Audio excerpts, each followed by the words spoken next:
Hello, everyone, and welcome back to the Dark Domain for the second night in a row because I am a sucker for punishment. Uh, Yes. Tonight we are playing Return to Terra, a campaign set in the Everyday Heroes system.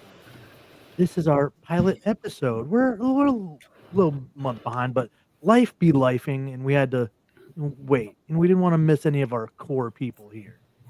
Uh, Before we get started and going into things, we have a couple things that we have going on the channel.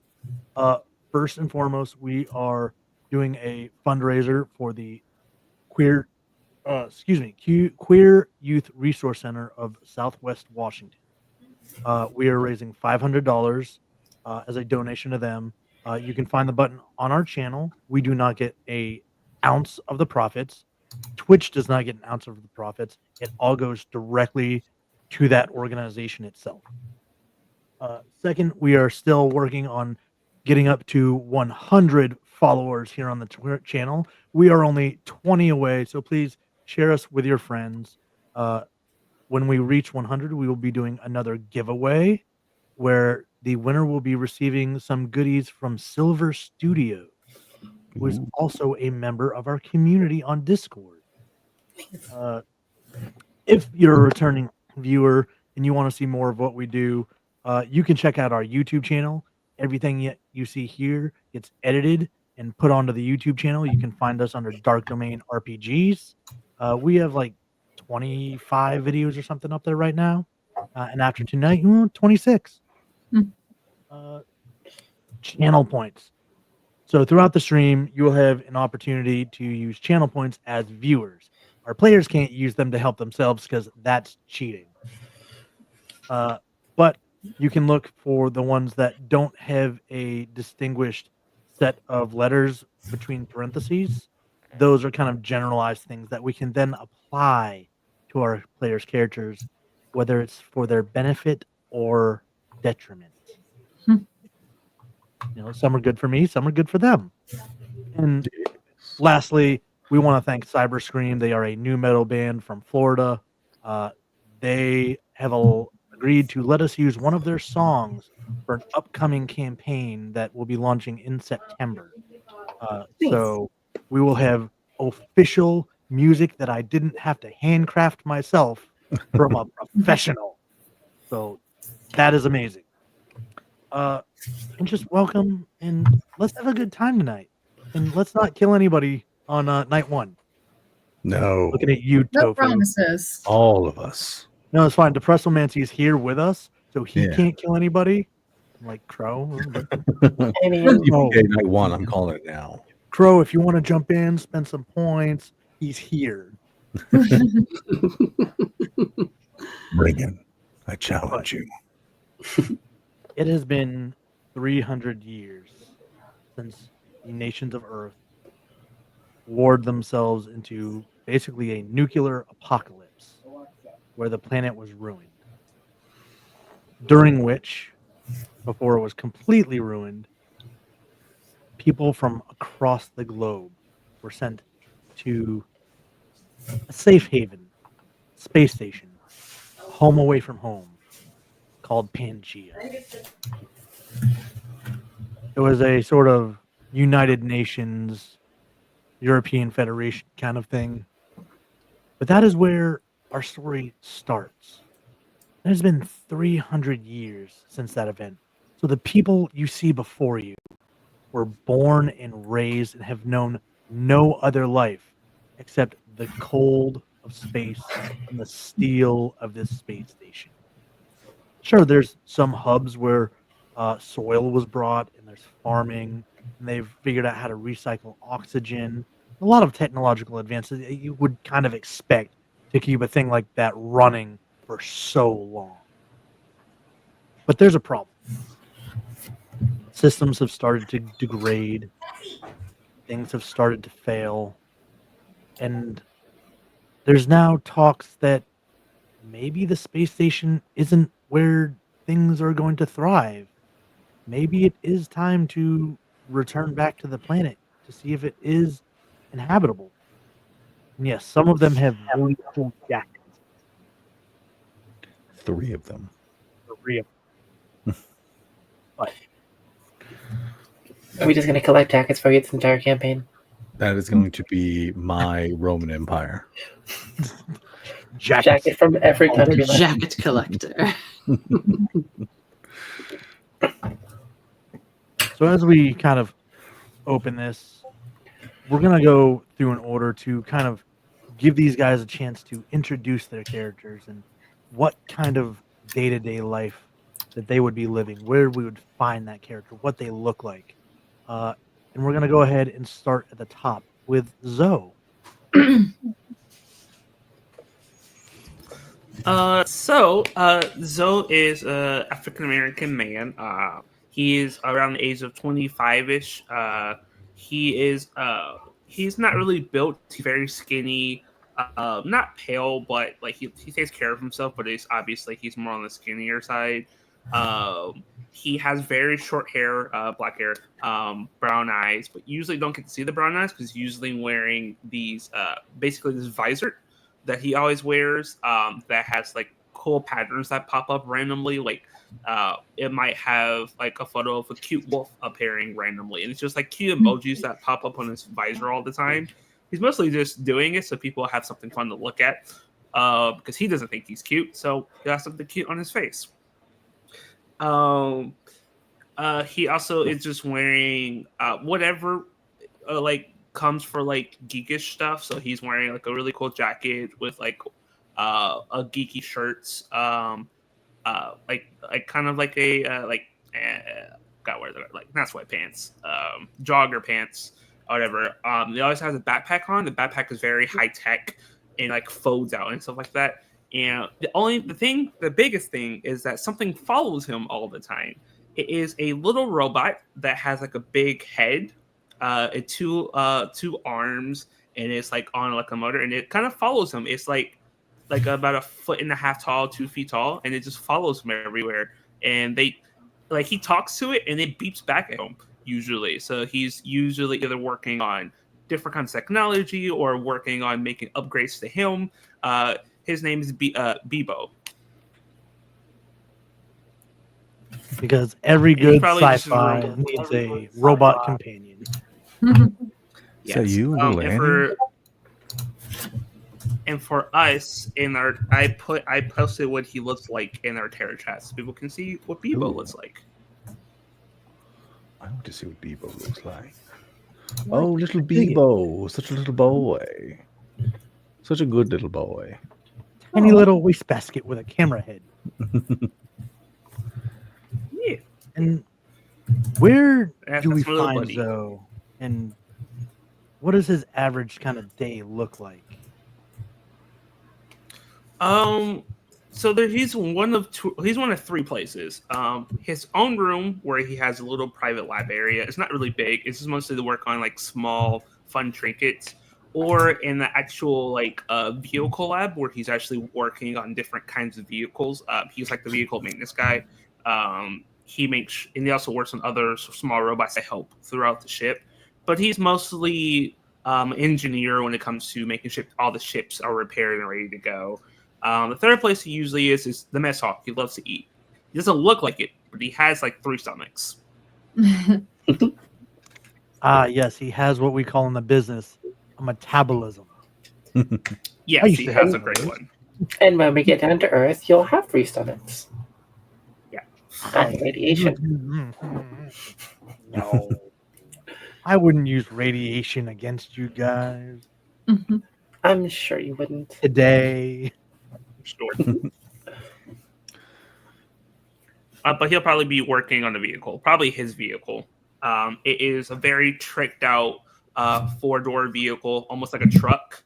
It has a really big back area for a trunk, so put a whole bunch of different types of tech and things in there. He's probably just working on that because he probably has already got all his other tasks done for the day, so he's just working on personal things. I imagine the rover kind of vehicles, like you described, would be in a attached but clearly defined separate bay from some other vehicles that are very important for this space station, which gives me a great segue to pin introductions on somebody else. Hmm. Isn't that right, Valentina? Just gonna throw me under the bus like that. No. Throw you under the shuttle. Oh, the shuttle. That's You get ran fair. over, you get floated on top of. Or we could do it under the rover. We could do that. So yeah, Valentina also likes to work on ships, but of the differing variety. She is fairly tall, early 40s, has short blonde hair with like color streaks in it. It's kind of like swept over to one side. Has a neatly dressed outfit, which does not look like it quite belongs in what she's doing, but she has like a little like vest with like a long sleeve, white shirt, black gloves.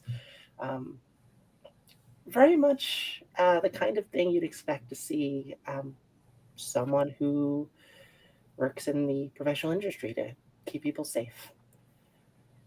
Aside from that, she seems to have a pretty bubbly personality.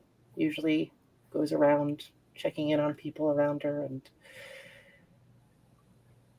when she's not doing that, she's usually keeping to herself or spending time with her delightful wife. Which is that. What a great way to segue for somebody else to go under the bus. I love it. We're just fantastic. Speaking of said wife, Angel. Yes. Angel is, I would say, built somewhere around like the 5'6", 5'7" height, and very much like south of France kind of look to her. She tends to keep herself very professional, yet elegant and like feminine. And she works for keeping herself busy, the Miston Co. Law firm. But what people don't know from on the behind the scenes of that is they work on how to get people ahead by not so up and up a means. I guess we could call them less than legal. Yeah, we'll go with that. And she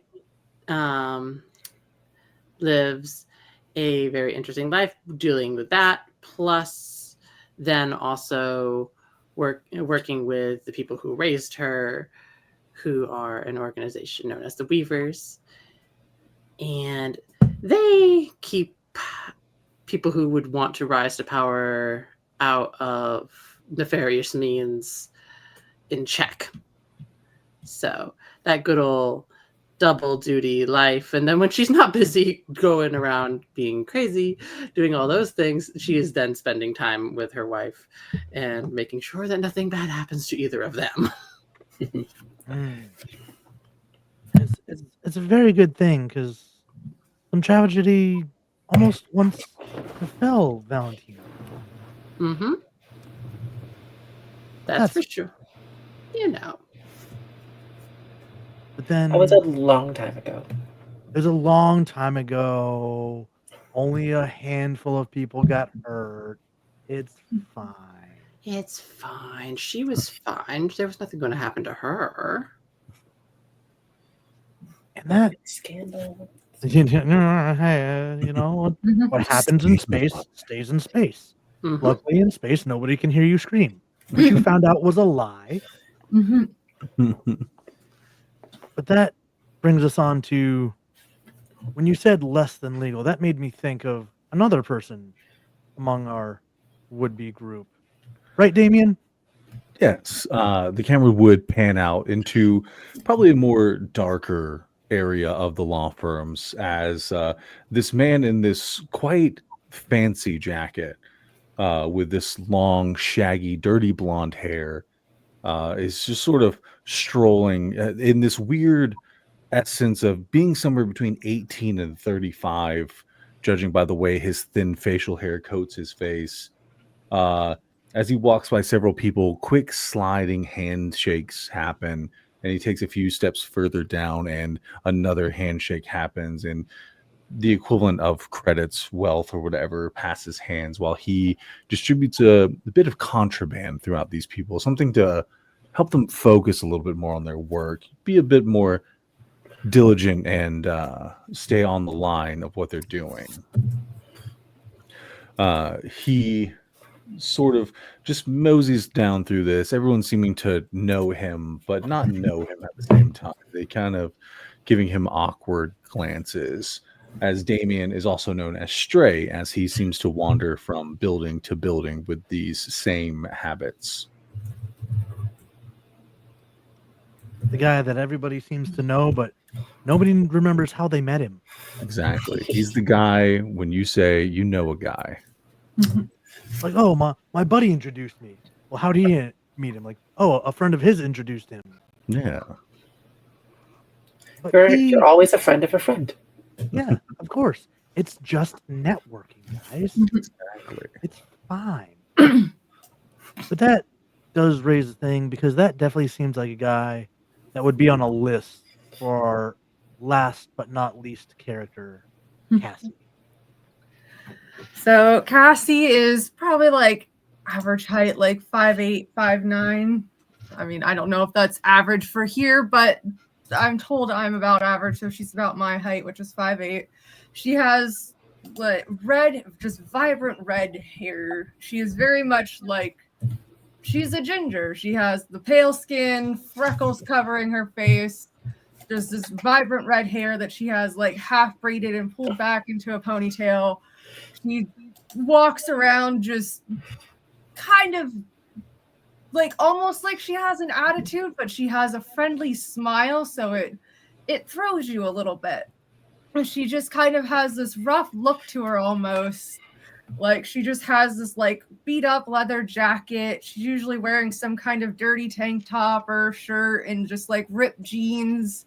And she walks around and she just you almost look at her and think she's kind of like a bad person. But then you talk to her and she's just the way she talks. She just seems very friendly and just like she wants to get to know you, to be your friend. But in reality, she's actually manipulating you to find blackmail on you, because her job is working for herself as a private investigator for the space station. She is pretty much hired by people living on there who want to know something about somebody else, whether is my spouse cheating on me?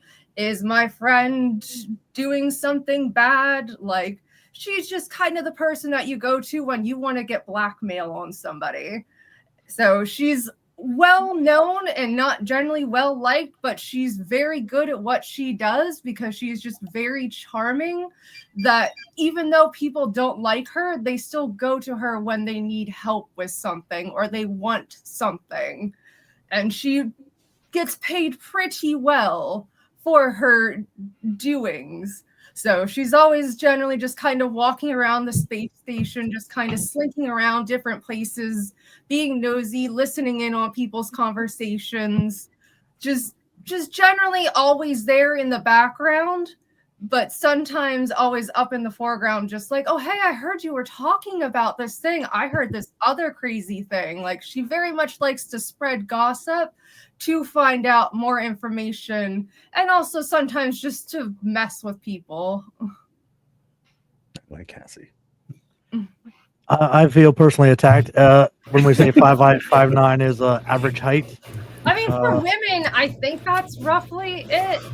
Like, I'm not even Average height that. of women is like, oh, well, I'm very sorry for your loss. It's fine. On a Slightly above. good day, I can make 5'7". On the average day, it's like 5'6". Yay, compacted That's- spines. bask in my 6-footness. It's fine. If we're ever in the same state and it's sunny, I'm walking behind you. Oh, absolutely. Shield me, giant. But that brings us to a good point, that Cassie gets hired by people on this station. In fact, a Colonel Beckett row. One of the 5 heads of state would be the one that calls Cassie into his office and has her sit. And this man is clean cut, the typical military look where it's shave every day, the short side hair, and the very almost squared off, high and tight kind of hairstyle. And he's getting up there in years. He's probably in his early to mid 50s, and the life that he has led is kind of worn on him. The skin has become leathery and worn from just years of stress. Cassie, sit, please. I have need of your expertise. I'm happy to help. She just grabs a near seat and just kind of like plops down in it, crosses her legs, just all casual. It's like, you need my assistance with something. Yes, I've got more reports of things making their way through the station that are problematic. And it seems there is someone among us introducing more contraband. Well, we can't have that now, can we? No. I need you to find this individual so that we can have the security forces bring them in. I can see what I can do for the right price, of course. Your usual fee. Okay. We can make do. Do you have any other kind of information? Who's been being sold this contraband to?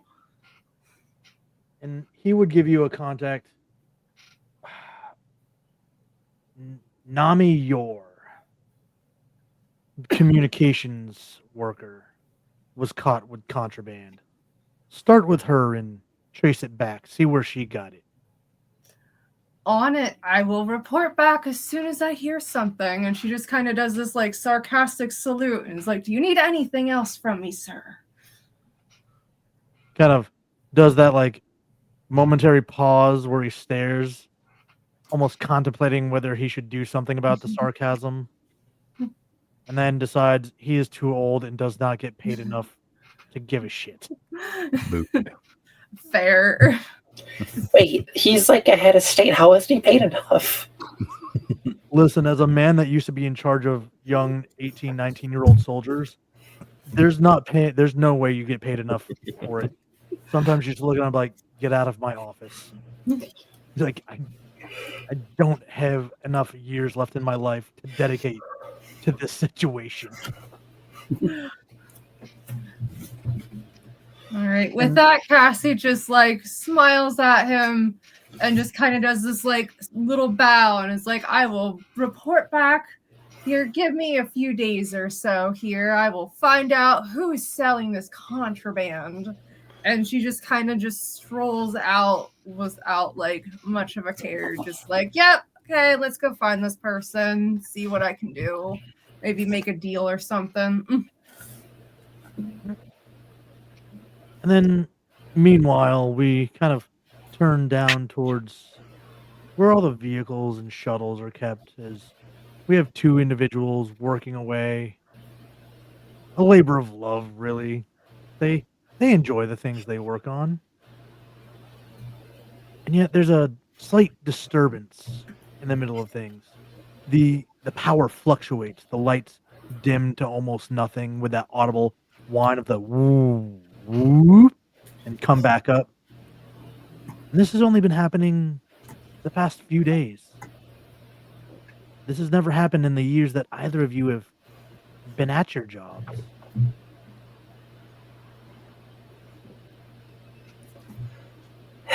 Again. So look around, like Yeah. kick a pillar nearby and watch lights come back on. Fixed it. Yeah, Zell's probably under like one of the cars, and this will come out. He usually has on like headphones so he can tune out the world, but he'll put them like on his neck. He's like, "Did it happen again?" Full time, right? It's probably the third time in the past 2 days that it's happened. Rounding up. Probably happened when I wasn't paying attention. I don't know. Yeah. And who knows what happens on the shifts that while you're sleeping. There's no real like rhyme or reason to the time of day here. Since you're not on a global rotation, it's just hovering. The sun is in that direction. The dark place is that way. Imagine how much that messes with your circadian rhythm. Yeah.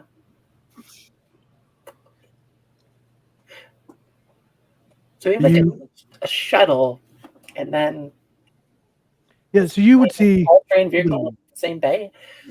yeah, so in one side it's huge, at least a couple words. Words are fun.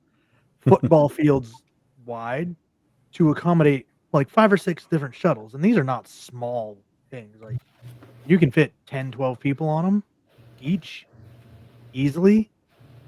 And then there's like this power conduit that kind of runs the length of the bay, separating the next side where all the ground vehicles and rovers are kept with enough of a path to where like they can drive one over and load it onto a shuttle if they really wanted to. Right. But it's sort of like having your ground vehicles parked next to your airport, just walking distance. And if you need to load one up, it's a easy. I say easy, but I've seen military people not be able to drive things into a bay. It should be easy in theory to drive it over and load it up. Those are the same people who can't parallel park, I bet. Yeah. Yeah, it is. I'm just kidding. The men and women in uniform are amazing. As a former one, I will never stop talking trash. But they're bad at parking. It comes with the retirement.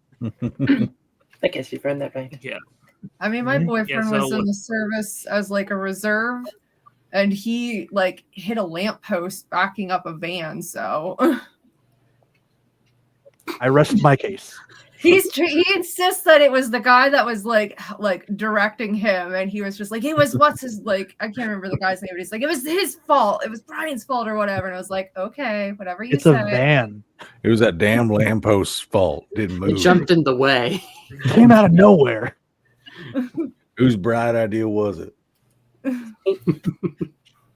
Yeah, you two are going about your work. You see this power fluctuation, and you just can't help but roll your eyes.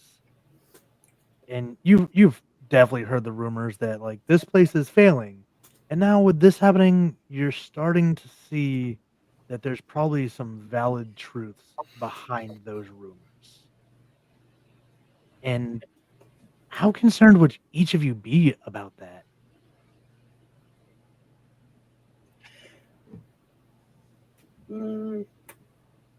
Probably not very. There's nothing I can do about it, so. Fuck that shit, I am. What the fuck do you mean? We're in fucking space. We're gonna die.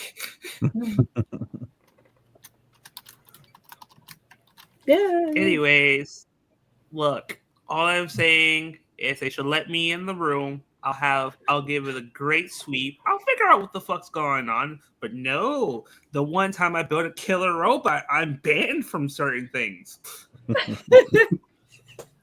Well, when you put spinning saw blades on a robot and try to start a what do you call it? A combat bots. Yeah, tried to start battle bots on the station. Computer combat cinema. What? I would have made so much money. It would have been so cool. I just want to say I came up with that because I know Tekko enough to be like, yeah, no, this is a thing he would do. I love It's it. something I think I totally would do. I know my friends. I mean, we could go try to figure it out, right? True. He's gonna sit crisscross on the ground for a moment, put back on the headphones and the goggles, and he's going to project a screen in his goggles, and he's going to put on these like kind of like fire high tech gloves, and he's just kind of typing on the air as he is going to try to see if we can check in the systems, see what's actually going on, and not telling us. So you're actually going to try to get into the system itself. So Yes. from How many people Hmm. frequent this area? only engineers, maybe 20, 30 at a time, working in shifts. A lot of the general populace doesn't come down here. Okay. Yeah, while he's doing this, I'm gonna like lean up nearby and kind of just like lean on the wall. Just They don't look have around, just make sure there's nobody else around. That's all. go ahead and give me a computer check, Zoe. First roll of the campaign. First roll. First roll of the campaign. Let's see how bad this is. Real I bad. mean, can do it'll it. be great. Nat 1. I'll try. Sorry, I'm checking all my special things. It's the first time doing it. Okay, that's So it should be a D20 plus your intelligence. Yeah, I bonus was plus your checking. proficiency. Checking my special abilities.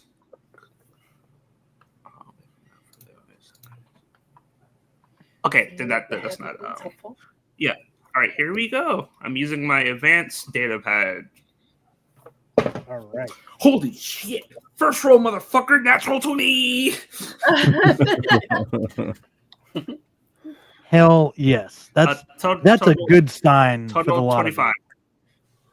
So with a 25, you're able to bypass every firewall. You've done this before. I have no doubt in my mind. They're like, yeah, no, they haven't changed their Yeah. password since last week. So, but you get in to check the system diagnostics, and you see that all 24 of the core, the word now eludes me, not engine, but something parallel to that. A reactor? Yes, thank you. Reactors. See? Too many blows to the head. I got blown up too many times.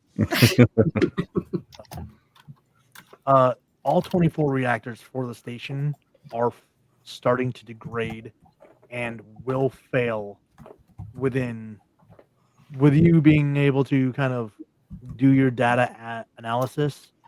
You probably have 6 months at the most. Frick. He's going to be. You'll just. You'll hear him say "fuck." What's wrong? Pull up your phone, V. Pulls up the phone, and or then- Are we we have texting? smartphones in 2025. There's definitely some kind of Yeah. equivalent 300 years Yeah. later. Yeah, and he's going to like legitimately like he's grabbing information in the air, so I'm gonna throw it into her phone so she can see what I saw. And there it is was a engineer and repair specialist. Those are failing. The reactors have about 6 months left before they either shut down or a failsafe goes wrong and we get a space Chernobyl.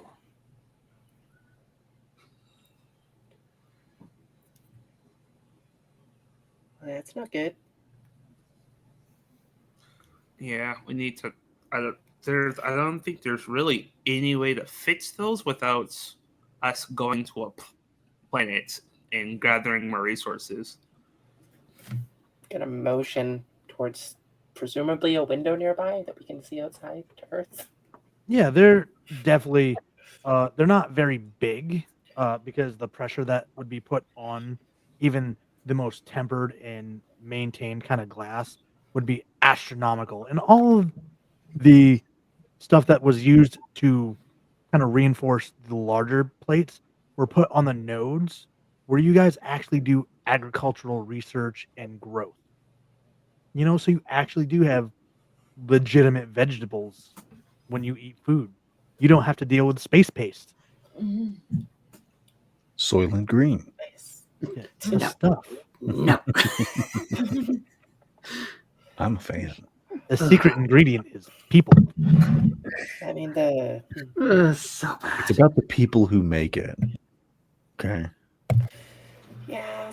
I mean, if it's as far as materials, I don't think that's gonna happen. Not up there anyway, but maybe there. Right? Well, we have 6 months to figure it the fuck out, or we're gonna die.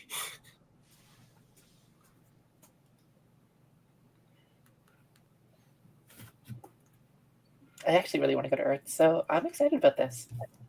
I mean, no one has set foot Well, on Earth in 300 years. Exactly. We'll be the first. That's just You people. guys do you know think this. they're gonna send like a team down to Earth to check it out? It might. Yeah, I mean, I do kind like of hope so. We really need. Yeah, we're gonna need it. Our, like I said, we're gonna last 6 months if that's, and that's a nice estimate. As a government issued things, that's probably a generous, concept. They usually fail before their warranty.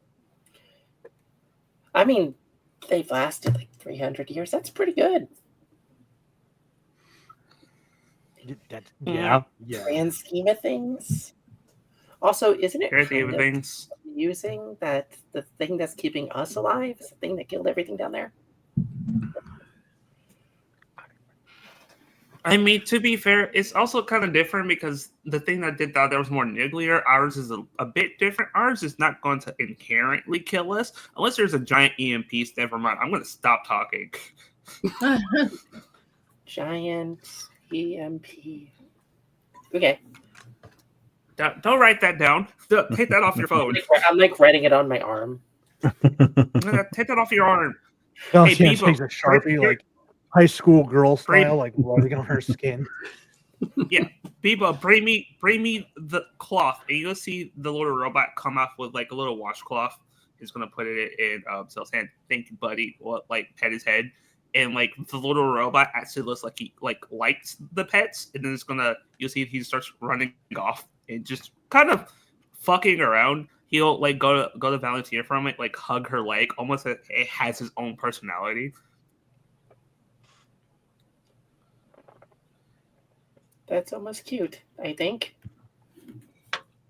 Oh, he likes you. Well, to be fair, he's not ripping her leg off, so yeah, he likes you. That's good. I like my legs. Thanks. And while all of this is happening, Angel, you were brought into a meeting. Oh. There's you and a few others, not a lot, simple handful. Usually takes more than one of you working at different angles to do the things that you do and never speak of ever again. Especially not in front of your wife. You might get upset. But they bring you in. And they sit you all down. We have need to replace someone at the head of the table. We can no longer abide by how they are doing things.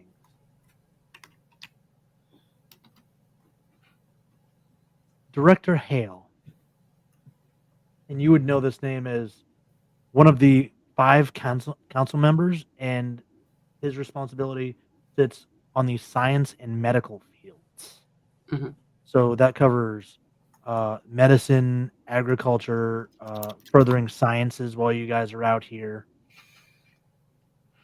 We have found reason to believe that he's invested into cloning technology and is resourcing that. And that there are things hidden on the station that only he and a select few know about. This is taking resources away from the people that need it.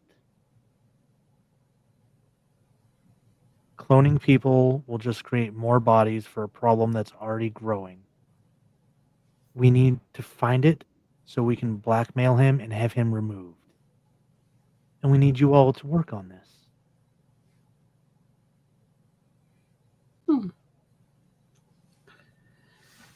Seems pretty fair to me.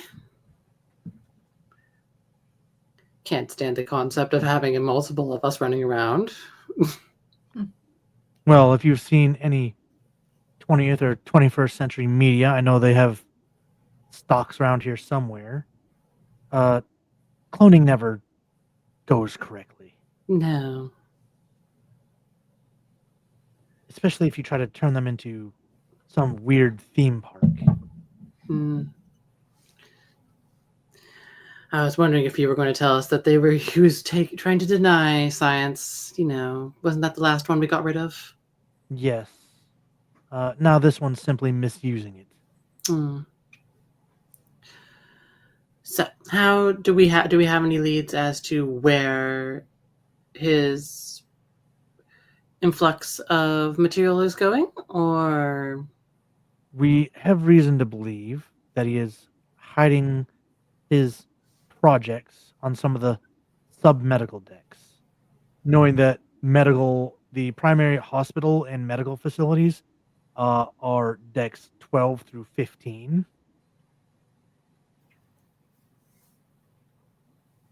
We believe it could be on one of those, or perhaps one of the lower engineering decks where less people tend to travel. All right. Makes sense to me. Do we have access to any external resources, or is this just a strictly in-house project? Did you have something in mind? Well, there's always the few people who know too many friends. Well, feel free to use them at your convenience. All right, sounds good. Just to make sure I ask before I do anything that would be frowned upon. Keep them as in the dark as you can manage. Noted. And would dismiss the lot of you as 4 others kind of scatter into the wind to go about this civic duty.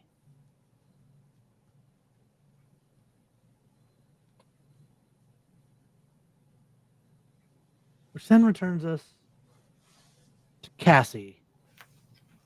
Do you immediately go and find Nami?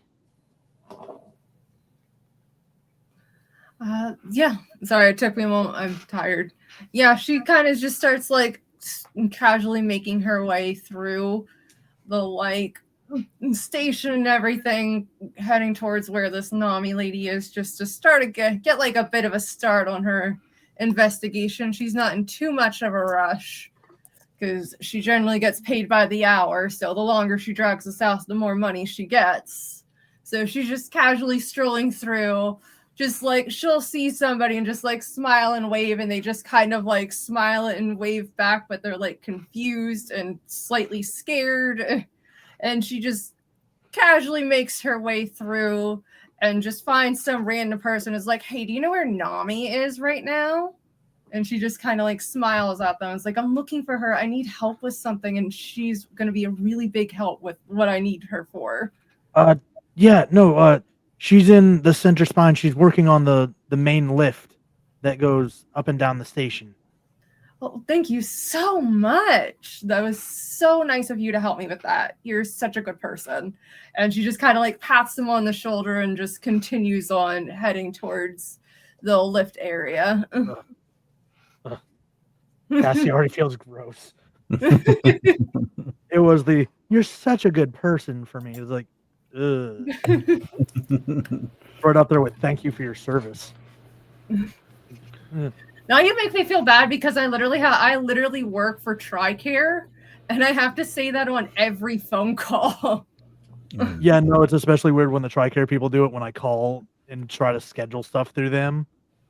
And I'm like, you are in the same. You know what? Never mind.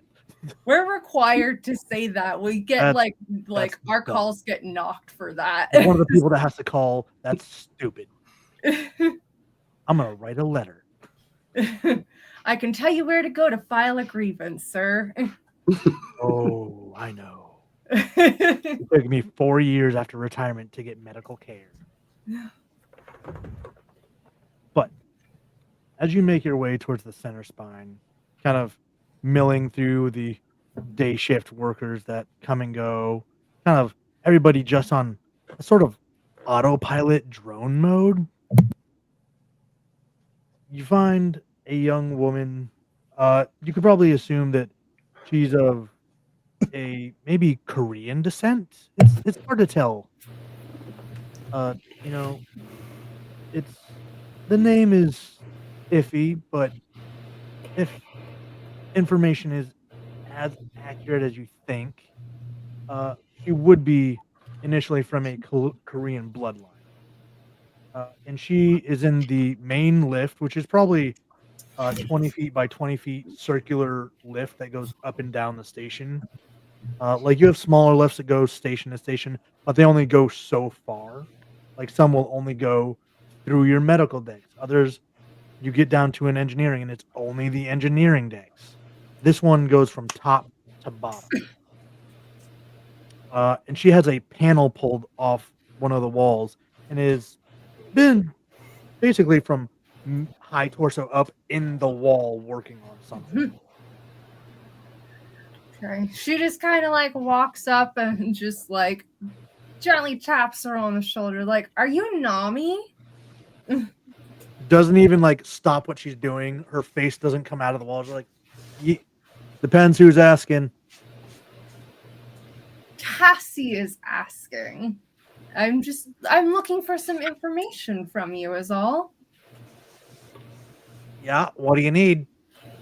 Well, I heard from little Birdie that you had some contraband and that you were caught with it. And I was just curious where you got it. You hear an electric buzz like a spark, and it's damn it. She hauls herself out. She's just kind of standing there, just smiling. Hey, that's fine. You want to see more? You gotta wait for the $15.99 show. It's $14.99. Okay, we work with Cheddar Tabletop. No, my rent just went up. I got a Jack Price's inflation. Oh, fair. Look, Ray's old. He's stuck in the 90s. He's only like 6-7 years older than me. It's fine. But she sits up, kind of sets the tools on her lap. Now, why does that make a difference to you? And Cassie, I don't know you, Cassie. Who are you? I'm what you would call an investigator, I guess you could say. Somebody has asked me to gain some information on where to find some contraband so they can get some more contraband. I think it's some kind of like, I don't know, probably some competition thing. It's none of my business who's doing what. I just need to find who's selling this and just see what I can get from them. Go ahead and give me a deception roll. That would be okay. Yeah, all I can think of is the Steve Buscemi meme. Yes, hello, fellow children. I would like 1 drugs, please.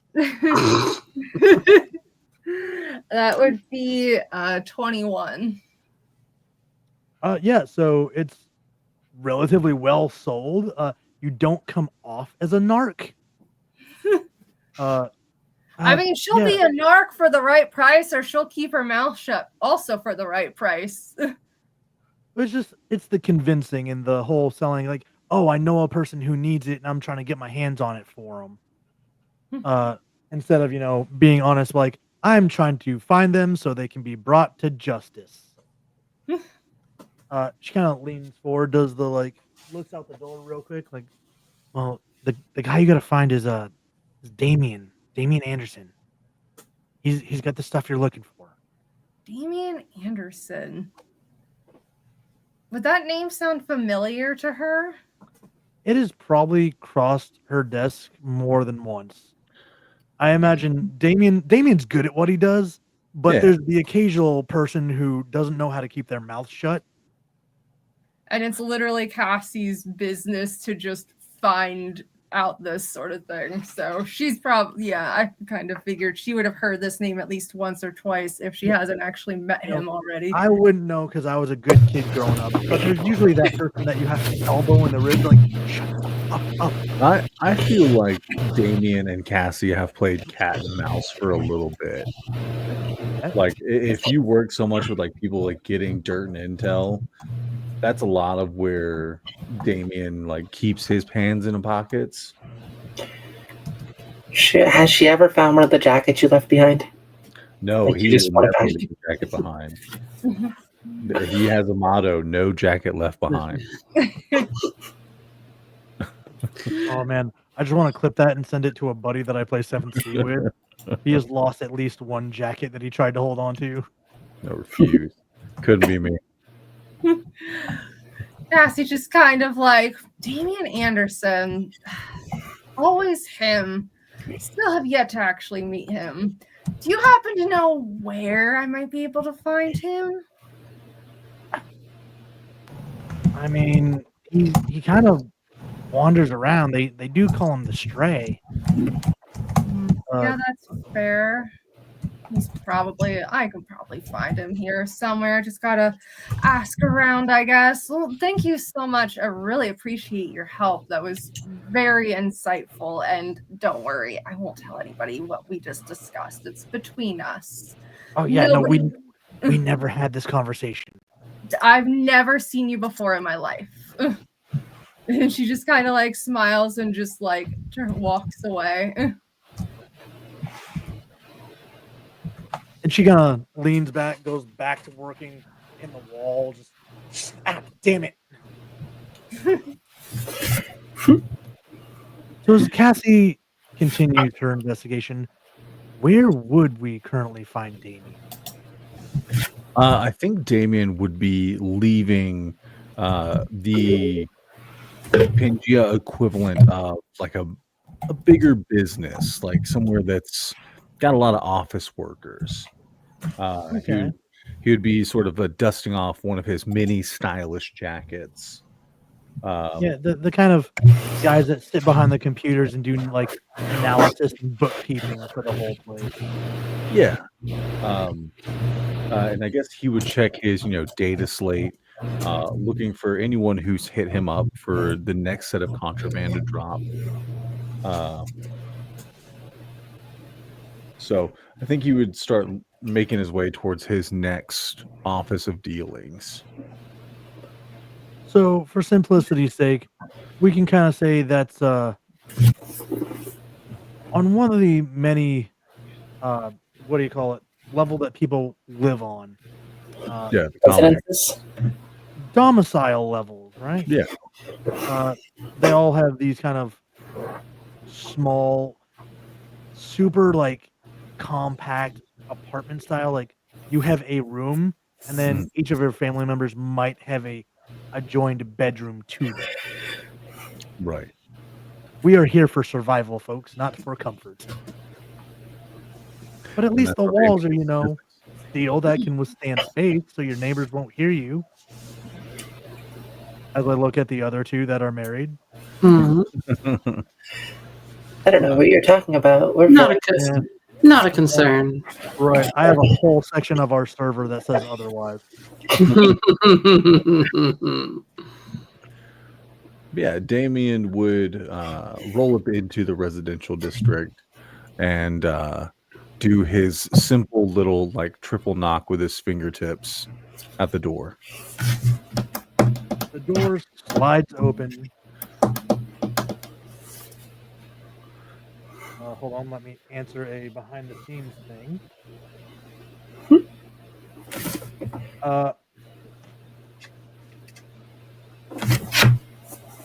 And inside is a day's Imora, but everyone just calls her Ada.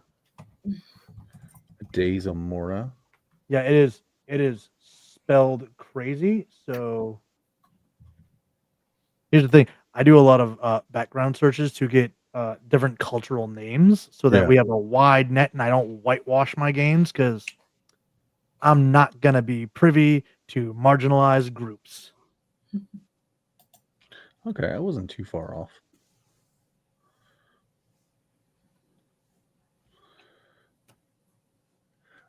Yeah, Damien would just sort of swoop his, long body across the door. Well, hello there. Looks like you're running low according to the data. It's almost as bad as the Shredder voice. Can you come in so we don't? Yeah, he just sort of like head tilts back, takes 3 steps into the door, and does a little like half spin as the door closes. And Ada, you've come across past before. They were a Okay. bit of a child prodigy. Took to the mechanics and science behind the reactors as if it were breathing. But with every gifted child, there's the burnout. Oh yeah. And Damien I just Lowe. had like all my players like, I feel so seen. Both in real life and in this game. I wasn't even So- the gifted child. I was just the problem child. Damien brandishes his, classic vaporizers for the mixed inhalants that have been grown in the back parts of greenhouses. One of the 4 major canopy domes that are kind of set on a rotation on a ring of the station. So like, if you've ever seen one of those space stations that has the big ring and it rotates to create the artificial gravity, you have these 4 major pods where there's just nothing but fields and crops that are grown. And sometimes something else might get planted in a back corner, and somebody might be handed something to not look over there. Exactly.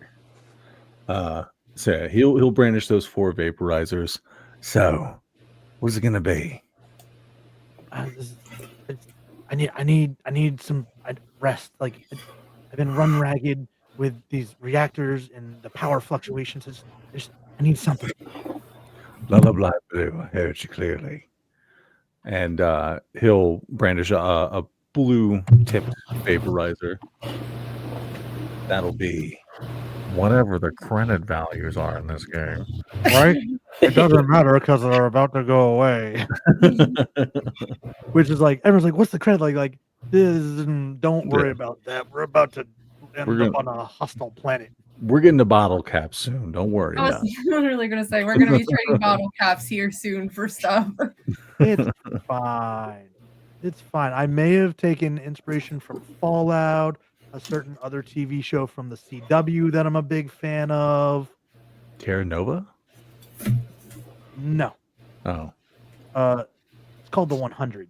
It's a really good show. Oh, that one. I've seen a little bit of one. It's a really good show. I'm a big fan of the CW's content. Oh yeah.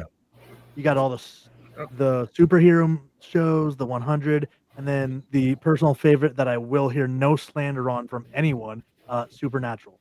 I love Supernatural. Oh, yeah. Also one of our biggest viewed streams on this channel, where we run a West March campaign using the Supernatural system that I found. So join the Dark Dominion Discord and play with us next Saturday. But yeah, she slides you the credit equivalent and kind of like, thanks, I appreciate it. Yeah, anytime. I'll be around. and he'll slip back out the door, moseying on down to the next one, kind of having that sort of Doflamingo walk as he just kind of walks backwards. I love the devil. I couldn't see it in my head. After he said it, I literally just saw like bowed legs. He's got that weird charisma swag that some find really appealing, and others like, you are skeevy. Doflamingo is both. He is like, he's skeevy, but he's also just, I don't know, I kind of get like almost Loki vibes, but just slightly better. Somebody in the chat calling you out, like, so the way you walk around the grocery store? Oh yeah, no, I straight up walk around like Doflamingo in the grocery store, just going. No. The best part about One Piece, the laughs. Oh, absolutely. So it's about this: when doing your little Doflamingo walk, you run into somebody else that may just be looking for you. Oh. Is there equivalent of a society check for me to know who Cassie is? Let me look at the sheet. So, Perhaps a social sciences. yeah, that seems appropriate. Fantastic. I'm terrible at those. Oh, fantastic. Volunteer skill. Damien looks at who I'm assuming is Cassie and is, hello there. You looking to buy some, fun times? As I rolled a natural 1. Yes. So we got our nat 20 out of the way, and now we've hit the other side of the spectrum with a nat 1. We're good to go. Amazing. Would she recognize him? Like, would she at least have like some sort of like know what his face? Go ahead and give me a social science roll as well.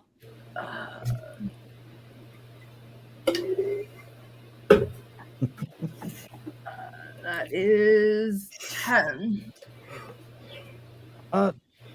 So not right off the bat, but when he says this, it kind of throws up that red flag of,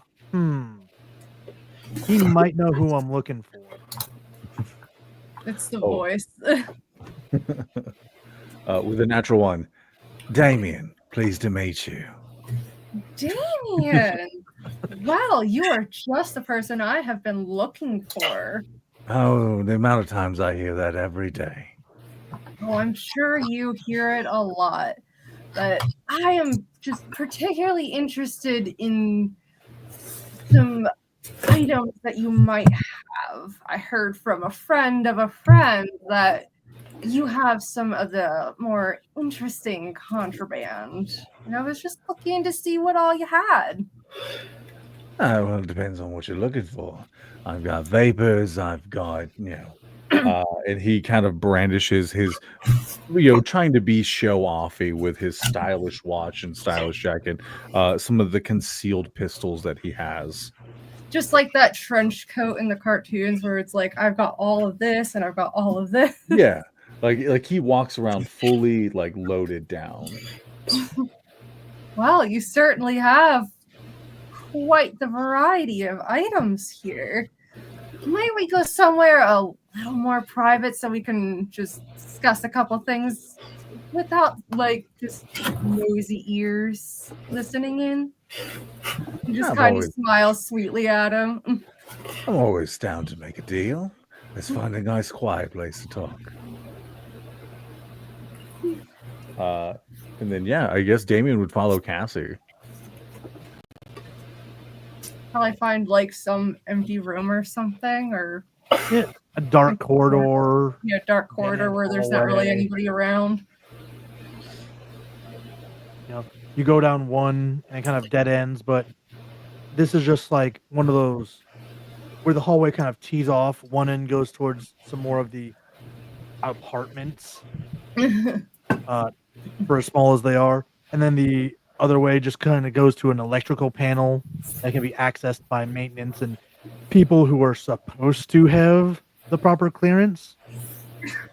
As I eye Zoe, because I feel like he's definitely broken into at least one of those before. Now, are the lights flickering in the residential area as well?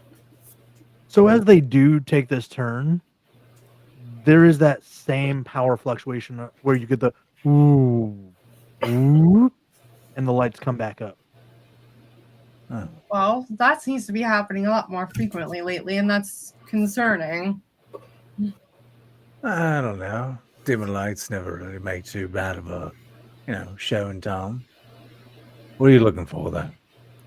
Well, and she just kind of turns to him and just kind of like drops the act a little bit. She's like, I was hired by the general to find the person that's been handing out contraband, and I was given your name. Oh, well, you see, the problem with that is, and She just holds up a finger and she's like, I'm paid a lot to do what I do. He's paying me a lot of money to give him a name. I can very easily give him not your name and just pass the blame along to somebody else. For the right price, of course. oh, well, you see, the way that would work would be based on who I get what from. It depends on what you're looking for. Like, if you're looking to get my vapor boys, then that's a little bit of a different thing.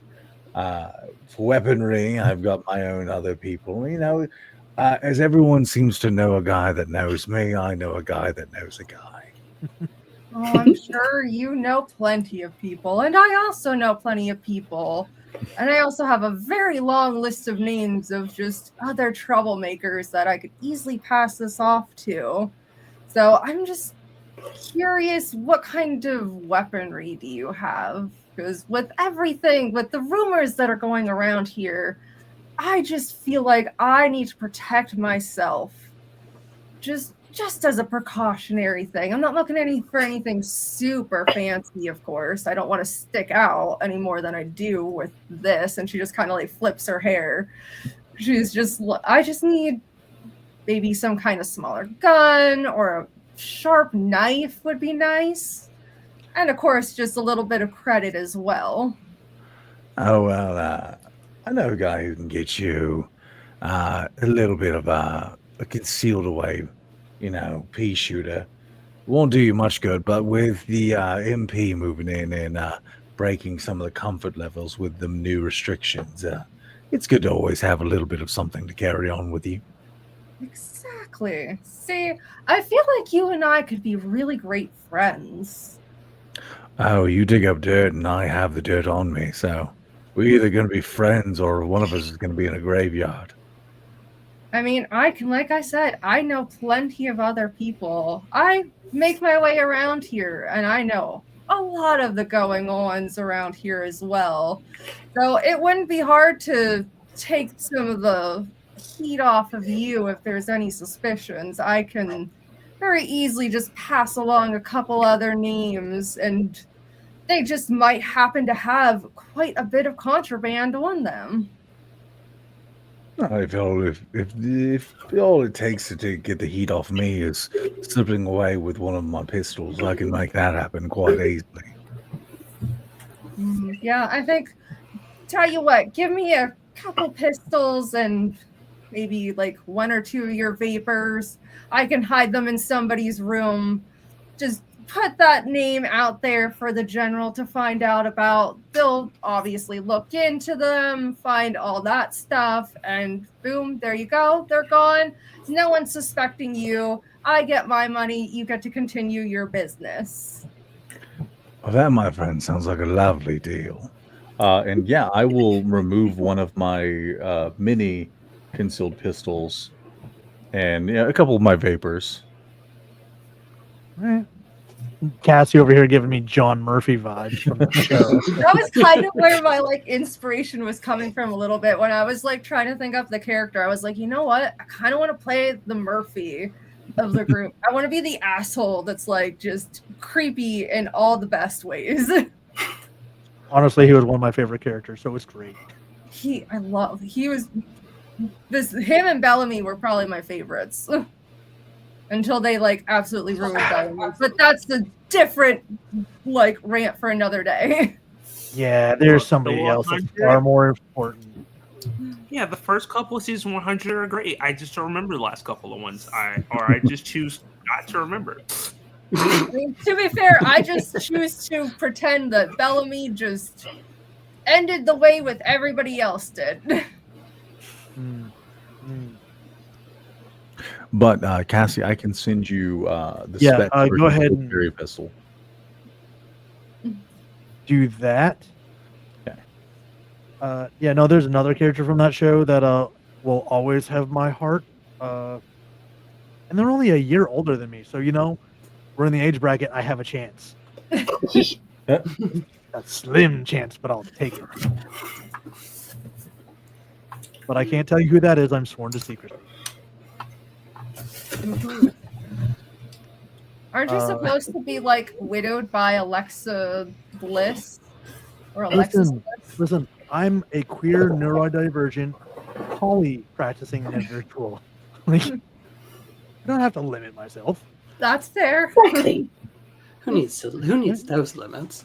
Monogamy in this economy? Are you kidding? Are you crazy? But as this is all going down, Angel, have you begun your search?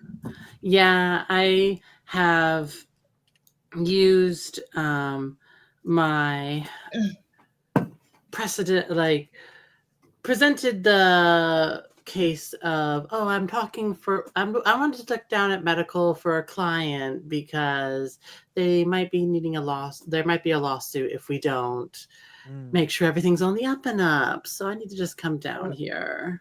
Go ahead and give me a persuasion check. Absolutely. Let me pop that up. I need to make sure I have all my numbers correctly. You have a +6 there, love. I Yep, know. yep. I just need to make sure I hit all the right buttons is the main thing. Somebody took expertise in that skill. Yeah, maybe. So they get twice their proficiency bonus plus the attribute modifier. All right. So unfortunately, even as we're talking all that up, I got an 11. They're not quite having it. Like, well, I know that you guys do a lot of work, but we can't let you down here. Let me see. Give me a moment. 1 second here.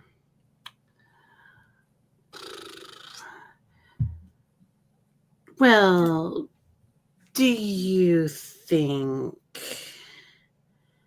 if one of you were to, say, accompany me and give me a tour and whatnot, just not to worry about putting your job at risk or anything, but just to show me what would happen, because we wouldn't want to have the station's medical facility faced with so much, because who knows what I'm not entitled to say what my clients actually happened here with a little bit of a mishap. You know what? I think that's well enough sold to yeah, no, we could pull that off. Okay, well, so thank you very much. I really am grateful. So they will take you down into one of the lower medical decks. Not quite the sub levels that you're searching for, but all you would have to do at this point is either convince them to leave you unsupervised or slip away from them somehow. Let me look at my sheet real quick, because let me see. What do we got at this point?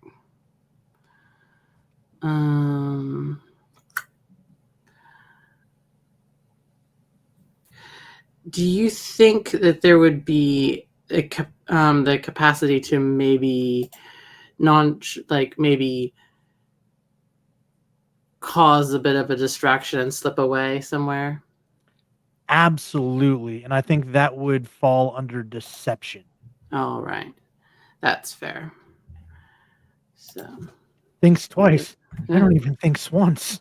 That audio was made for me.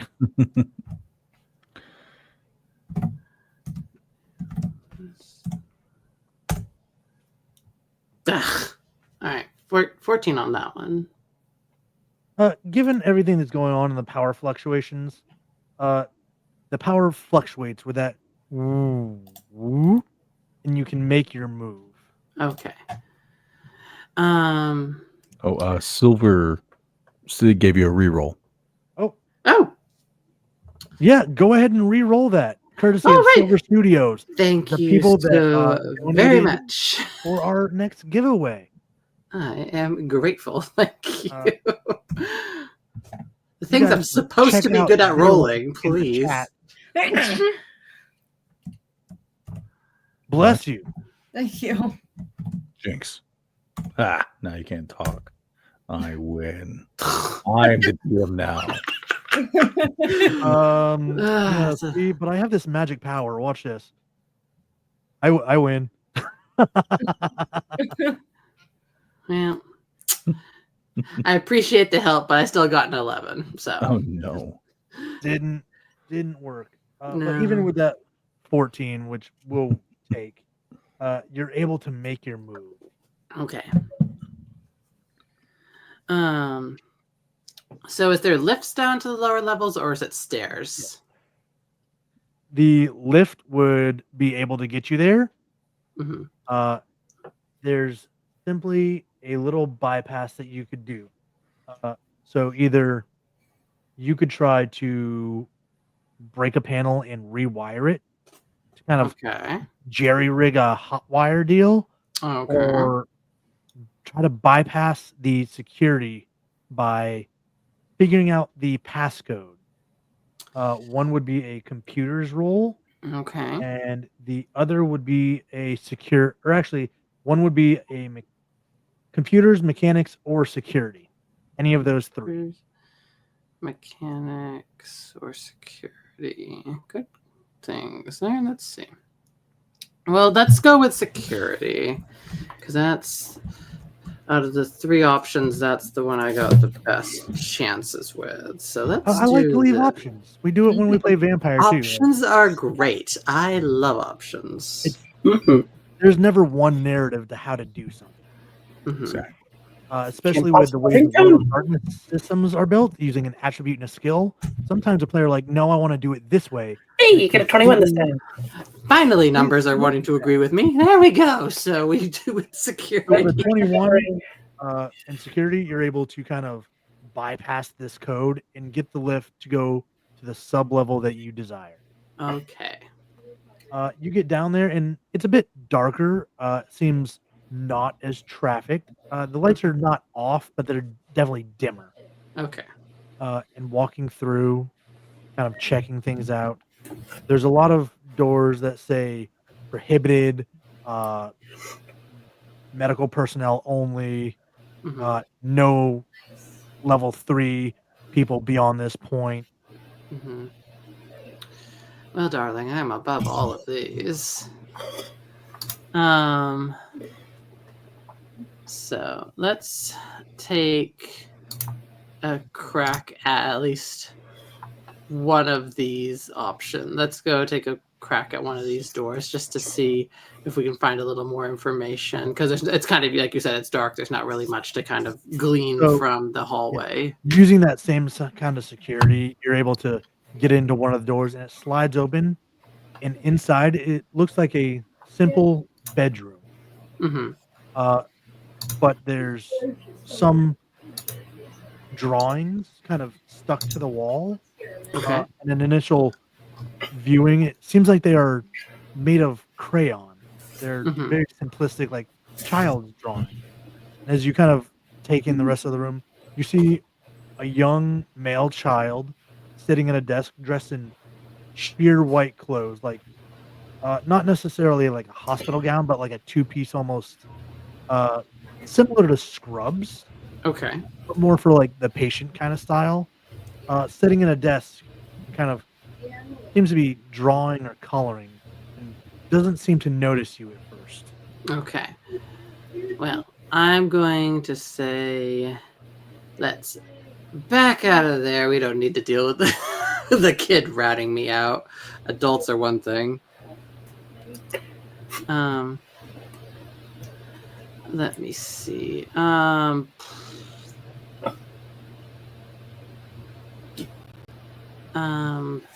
Actually, hold on.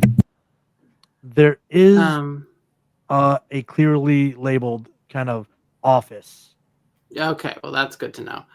Am I able to try and, after sneaking out of there without hopefully just causing too much chaos? Yeah, he's above you. Yeah, thank God. We love that age. That makes life so much easier. Yeah, it's when they start notice everything. That's a problem. Yeah, that's the problem. So oldest of four. I understand. I know that pain. I have a 6-year-old that suddenly knows new words, and I'm like, "Who taught you that?" Oh, Yeah, wait, it was that me. was that. Yeah, they were paying Oops. attention now. Ugh. Phew.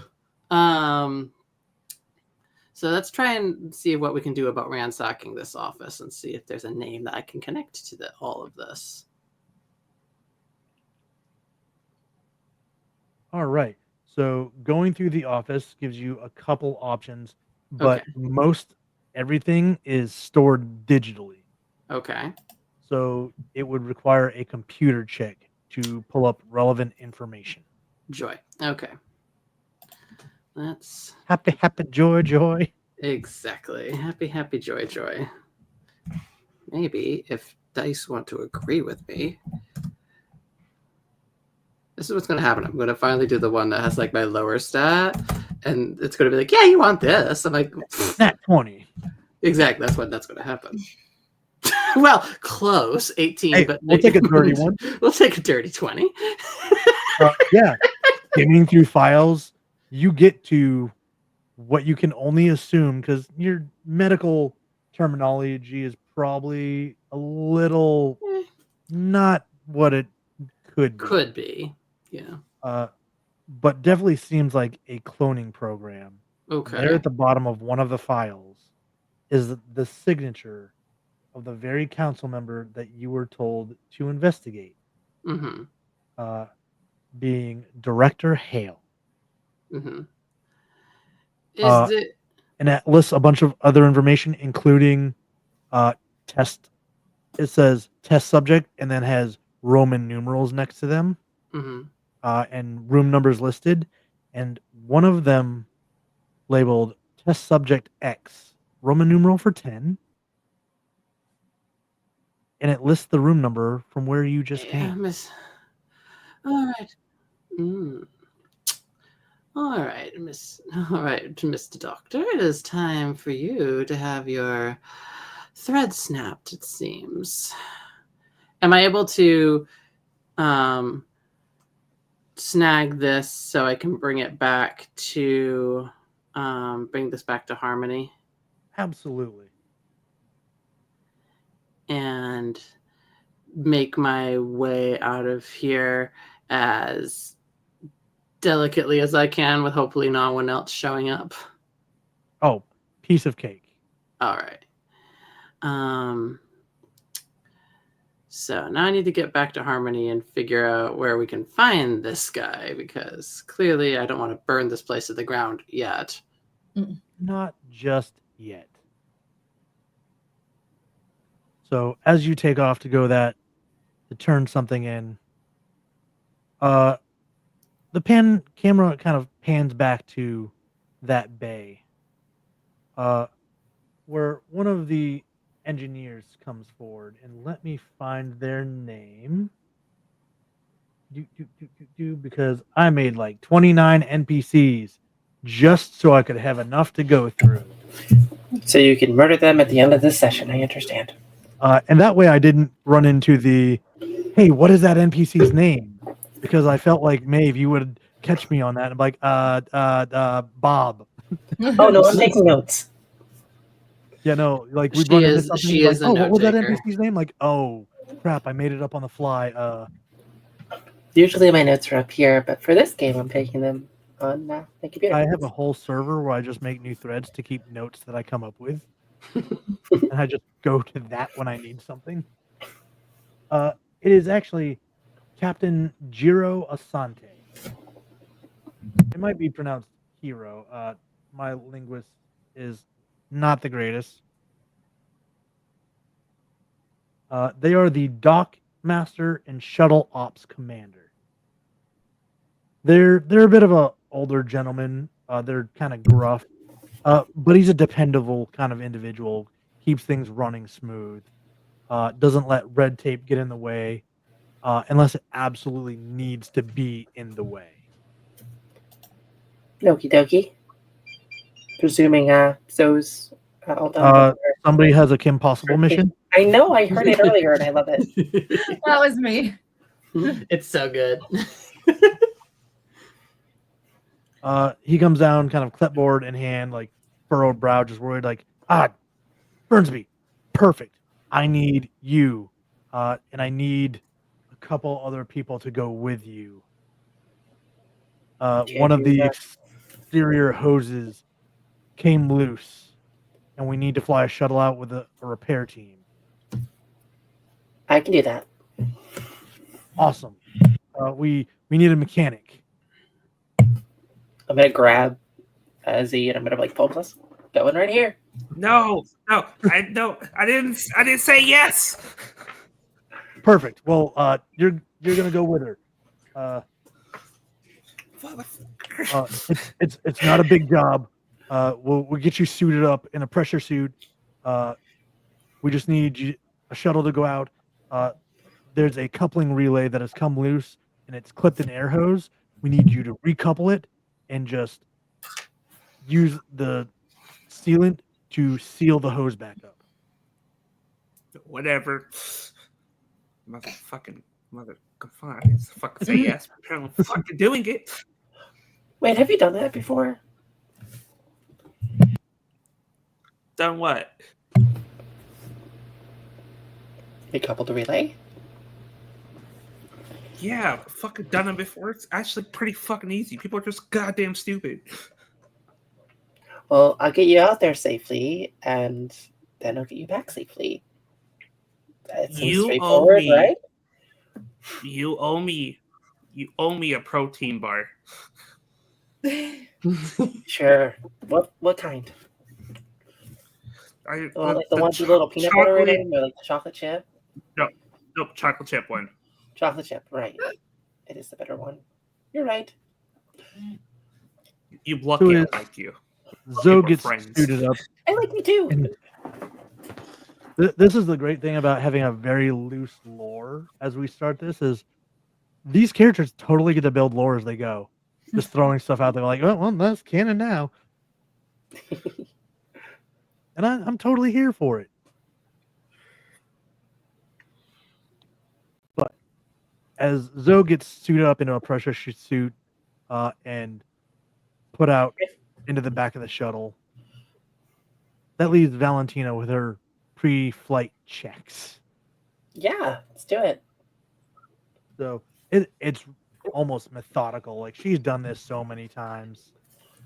It's easy to get it all closed up, sealed. There's actually a door that seals between you and the passenger compartment. So there's not a need for you to be in a pressurized suit like Zoe is. Because you're going to fly out, open the back, and expose him to the elements while you stay nice and cozy in your pressurized cockpit. I mean, listen, we sign up for different jobs. My job involves this comfortable seat, Yep, these yep, yep, yep. bobbleheads. This is the Nice, difference 100%. between the Army and the Air Force. But as you're getting ready, The Bebo is going to be chilling with me. okay. Is there anything that either of you need to specifically do before taking the shuttle out? Gonna look over to Bebo and be like, "Don't worry, I've done this dozens of times before. It's gonna be fine." You get a beep beep boop pop. And Yeah, beep up and thumbs up. Yeah, I mean, I'd make sure like the ship isn't tied down. I'd make sure that everything seems to be working normally, that there's no problems, and make sure that you're strapped in before we exit out into the cold darkness of space. And with that, I will need a vehicle roll from Valentina. I can do that. Before you do that, I'm going to use one of my special features called Science Lessons. Whenever I use the help action, I don't need to be next to you. My little companion needs to be next to Amazing. you. So So you do I will roll have 2d20? advantage. 2d20 plus. And do you have to expend one of your genius points for that? Yep, that's I spend one of my genius points. All right. I feel like that doesn't look right. And what does Valentina get from your help action?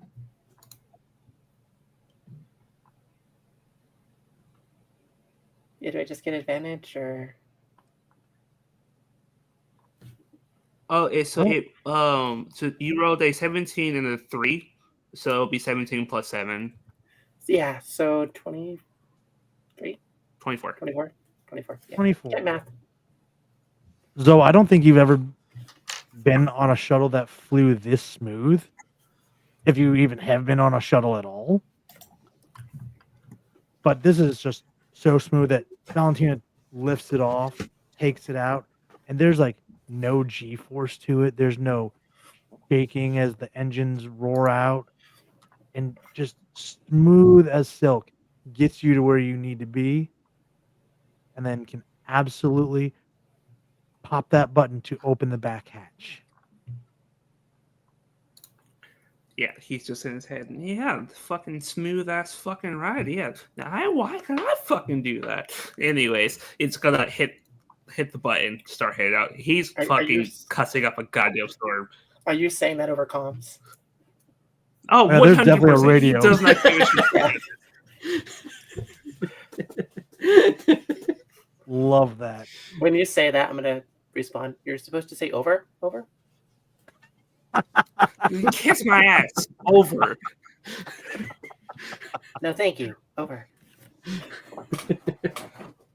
Go kiss your fucking wife's ass. God fucking Christ. You didn't say over. All I see is one of those like the kid from Supernatural. You're supposed to say over. Yeah. Or not Supernatural. D&D horror. Stranger Things. Oh, there you go. That's the one. Yep, that's the one. But Zoe, you can step into the darkness of space. I kind of want to be a jerk. I need you to make me an athletics roll with advantage from Valentina's piloting. So fucking why? Why athletics? Because you're floating to where you need to go. You want to do acrobatics? Work. Yeah, you can do acrobatics. Over. Okay, that's a +1, 7, -1.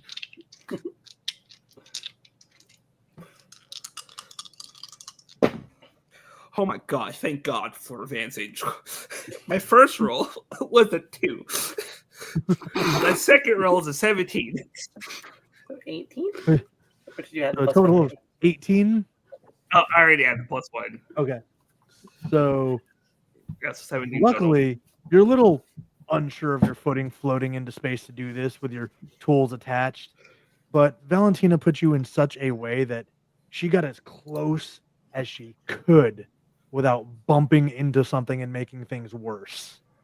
So there's only about a 7-foot gap that you have to float across before you come to this coupling that's supposed to be connected, but it's just dangling in 2 parts. And you can see where it nicked the hose, and you see the spray of oxygen leaking out into space. Okay, I'm gonna pull out the kit, start trying to fix it. All right. Go ahead and give me a mechanics roll. This is where I shine. I don't think I can See, I'm not a complete add. jerk. No, I can add it.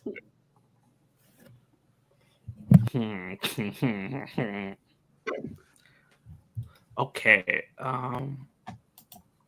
It's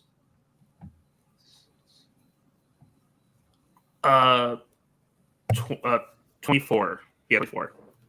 Yeah, this is your hyperfixation. This is your bread and butter, where you absolutely shine. Where it's bringing the coupling in, connecting it, tightening the restraining bolts, and then using this special sealant tape that's actually designed for 0G and to not have environmental hazards like space has, to seal that snip in the hose.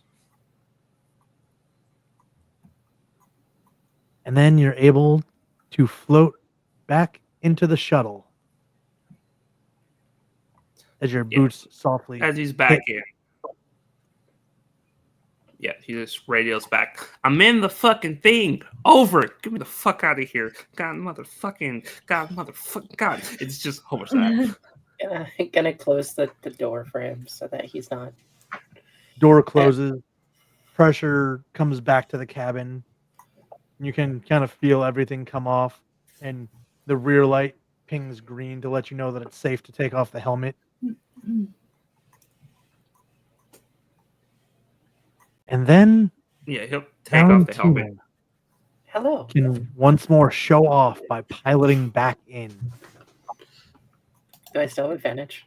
Yeah, and you still get advantage from Bebo. Amazing. As if Bebo's they the need helper. it. I'm not They saying they built need the it, pilot. but he could roll really badly. So, hitters always helps. I get a natural 20. 27. Yeah, the flight in, even better than the flight out. Damn. Like, you don't even realize you've landed with how smooth she brings it back in. Like, there's not that, for anyone that's flown, every time that plane comes down, there's that jostle as you hit the runway. None of that. Not even the kind of shake as the clamps come and like grab onto the shuttle to keep it from floating off when the bay doors do open. Nothing. So you're left wondering if you've even landed.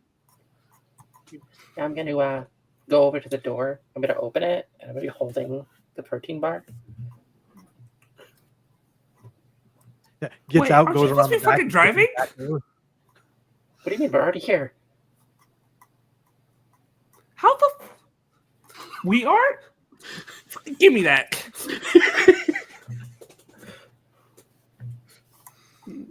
He's just gonna start walking, like start getting out, and little Bebo's gonna kind of come up to him, start like beeping at him, and he just like Zell just looks so like what's the word?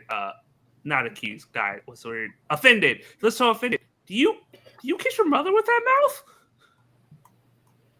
And then beeps at him again. It's like, you know what? This symbol you parts keep that shit up, motherfucker. And with that scene kind of comes to a close, and things kind of fast forward a little bit, as you can kind of consider this an intro to each of the characters and their talents and who they are as people. And we kind of jump forward a couple weeks as everyone has been brought into one of the higher cabins, considered the main hall, where it's this grand stadium where all 50,000 people can kind of sit, and down below is a platform where, you can kind of consider it like when politicians take over football stadiums. They have that little podium that they set up to talk to, and they have the microphone, but everything's kind of built in. When you go to protests instead of birthday parades, people actually show up. Thank you. I have a platform and I know what I'm about.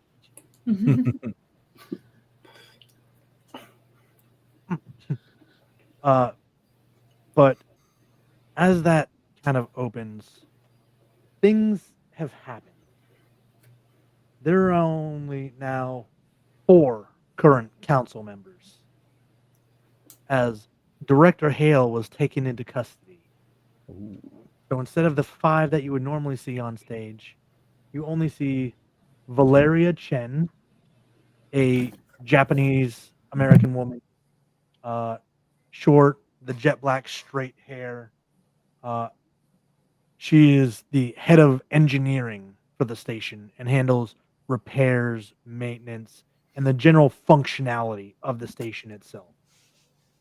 You have Colonel Beckett Rowe, as described before, the very uniformed individual, very squared features, salt and peppered hair. You have Chancellor Mira Thanvi, uh, of African American descent, perhaps even from Africa itself. She is the civil representative, uh, kind of your make sure that neither the science or military order kind of overreach into the public's best interests. And then you have the Brazilian Anais Vale. She is a cultural and historical preservationist, also in charge of the agricultural department. Kind of the person that keeps the history of what happened, how we got here, make sure the agricultural domes stay running, make sure knowledge and history stays alive, and all of that is preserved both with any physical copies that made it aboard as well as the digital copies that made it aboard. And normally Director Hale would be here, but unfortunately he is in the detention center. And if you can imagine him, he very much looks like the primary scientist from Stranger Things. Tall, thin, well swept hair, but it's pure white from age. Just the skeevy doctor motif, you know? It was like, he's smart and I don't trust him. Chairman.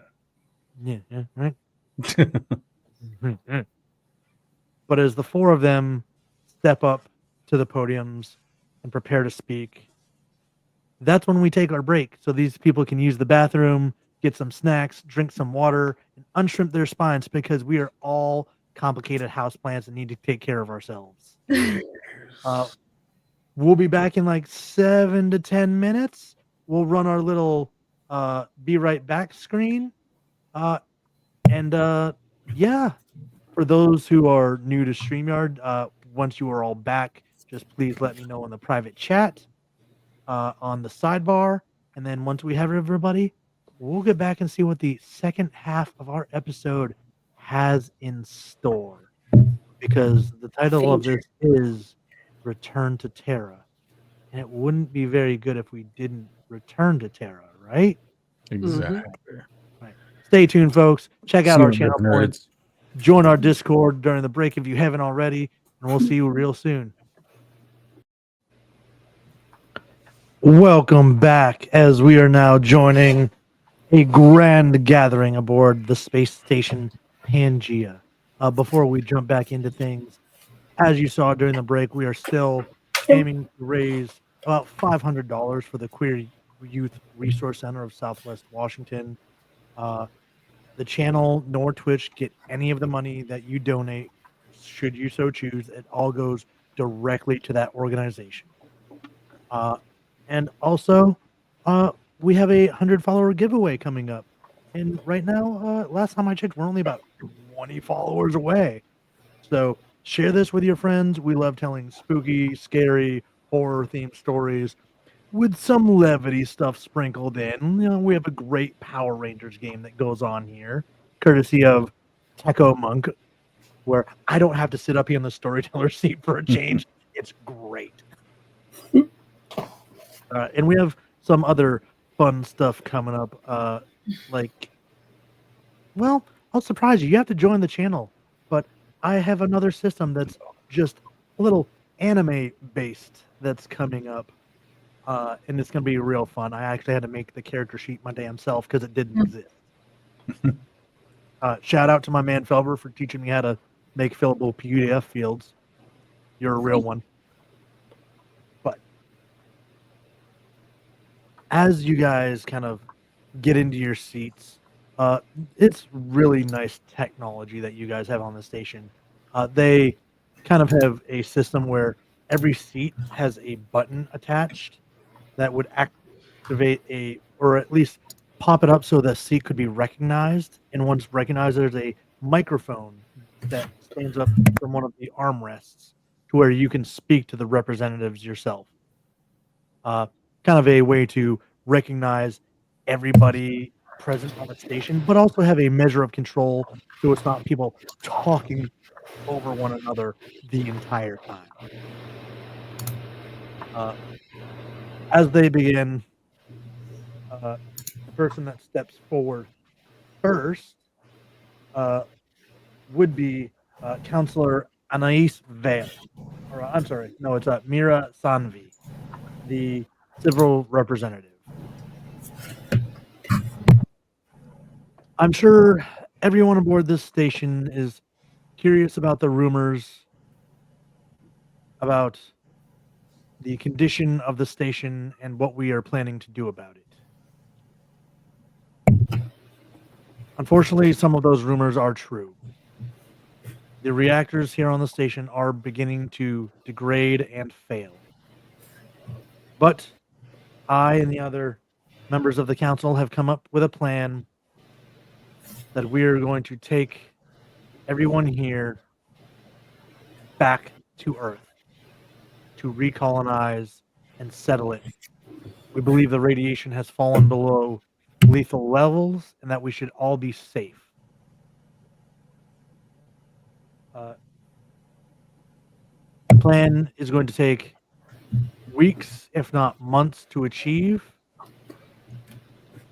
as we have limited shuttles, as many of our talented pilots know, and we can only take a few dozen down at a time. It's going to take us an incredibly long time to do.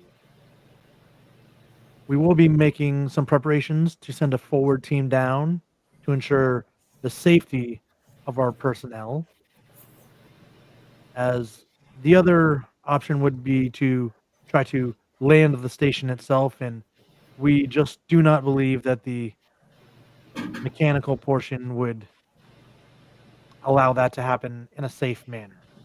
The death toll could be astronomical. This is when Colonel Beckett steps forward. Security forces are going to start shutting certain parts of the station down, gathering people up, and putting you all on shuttles starting in the next 48 hours. First, we will send a security team down to check the radiation levels. And once that is confirmed, then our mass exodus will begin. It will be a round-the-clock operation running 24 hours a day until everybody is off of this station. I know many of you probably have reservations about this plan, but it is surely the safest way to go about it. Albeit it's a rather slow one. We understand. We thank you for your patience. Could Damien do either a perception check or a social science check to kind of read the room right now? Because it almost sounds like they're forcing people to go, like as voluntold soldiers, to check out the radiation levels. Go ahead and give me actually an insight check. Okay. I'm pretty great at those. A solid +0. That's a natural 18 on the die. So while there will be a team sent down ahead of everyone, it's not so much being voluntold that everyone's going, more of, hey, you can't stay here. It's not safe. The reactors are shutting down. With that 18, do I feel like they may be like just trying to get people off of the station to put less strain on the reactors? No, they seem pretty authentic. Okay. No further questions, Your Honor. Council rests. But at any time, if you guys have questions during this speech and you actively want to ask them to your council members, just let me know also. Because this kind of goes on with each council member kind of giving their spiel, their plan, and why they kind of support this decision. And it all kind of revolves around we can't stay here, the reactors are shutting down, and trying to land the station itself could kill all of us. And Maeve, your character, Valentina, would understand that landing something of this enormous size, it's basically the size of a decent city, would be insane. This thing was built in space, and it's never gone through the stratosphere or the atmosphere. Now, would I know that we actually have ships that can enter the atmosphere? Yeah, your shuttles would be capable of it. Okay. Good to know. But would they be able to handle the stress of potentially going back and forth that many times? That is a great question that you are not so sure about. If you want to actually give me a vehicle check based on your knowledge of vehicles that you fly, I can do that.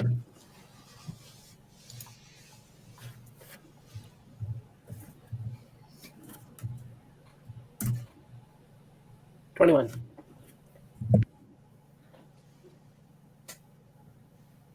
Valentina, those shuttles might be able to do this a maximum of 3 times each before they either cannot get back through the atmosphere or their hull gets so degraded that they would probably burn up on re-entry. Okay. And I probably have a rough estimate of how many shuttles we actually have. Yeah, you have about 20 shuttles.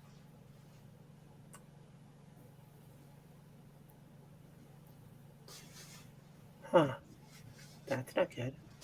And each of them hold about 12 passengers with 2 crew each. So you're looking at about 14 per shuttle per trip. But also the crew has to come back and pick people up. So it's only really about 12 per shuttle per trip. So that's a few hundred people before the shuttles can't be used anymore. Which is not 50,000 people. It is not 50,000 people.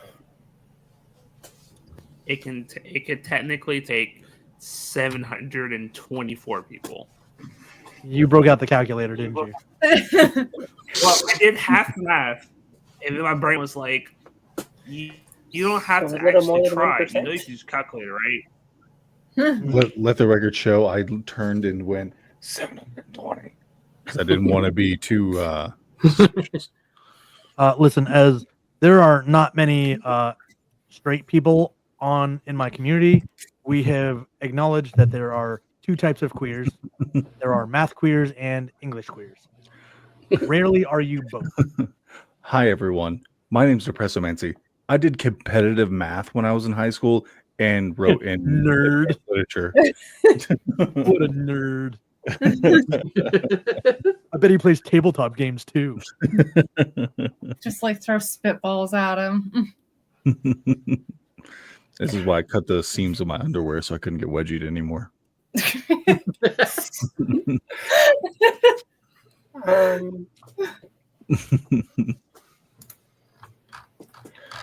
Darth, anyways, the government's out to betray us. What else is new?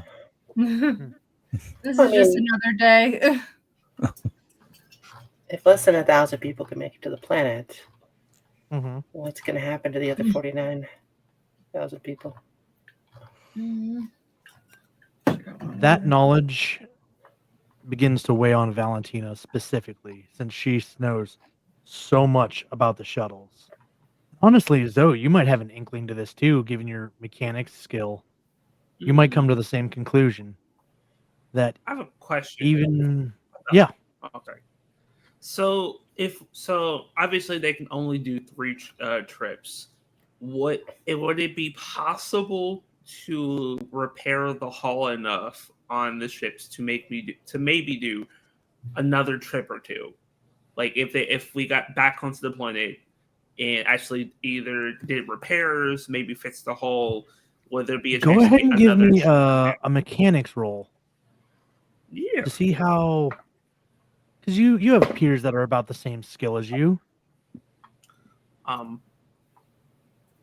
Dirty 20. You might be able to pull 5 trips off, but after that, you would be completely out of resources to repair the Mhm. hulls. Okay. Zoe is just gonna like look over to V and just like give her the look of, are we thinking the same thing? I would nod to you, and I would look over at Angel, and sort of give her a knowing look too.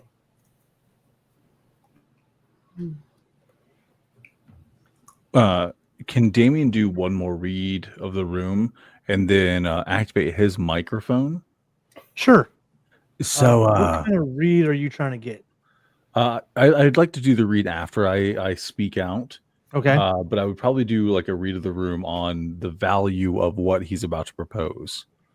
Mm-hmm. so with our limited resources of sending people down, how are we going to select the lucky few to get to go down first? And I would like to read the so- room after hearing that. Just so you know, like he wouldn't directly have the knowledge that the shuttles can't handle this. Oh no, I mean like because it's going to be like a first come, like Yeah. first few people go down, and then the next group goes down. Excellent question. So what we are going to do is take people from every demographic per trip, to ensure that someone from each department is making it onto a shuttle, so that not one shuttle just has farmers or geneticists or mechanics. That we have a blend of people. Everyone's going to get their chance to go. We're simply going to start at the top of our list and work our way down alphabetically. Okay. And then could I do a read? Again, this might be either insight or social sciences, Mhm. to see if people are almost like chomping at the bits to be on the first couple ships. All right. Yeah. I would call it either an insight or social science. Let's go social science since I have a +2 in that. We get a bonus. It's a natural 1. People seem excited. There, let's go to Earth. Yeah. Oh, It's all the important roles where Damien's just like, nope, I got nothing. Who's this woman talking to me? I don't know. Hi, I'm Damien. I promise I didn't build him to be a himbo. He's supposed to be intelligent. He's not good at it. Yeah, looking at him, he's got a good intelligence. He doesn't have proficiency in those skills. Smart people can't be dumb. Yeah, I think Damien's more just looking around the crowd, like trying to think how he can, make a credit or two off of this. Okay.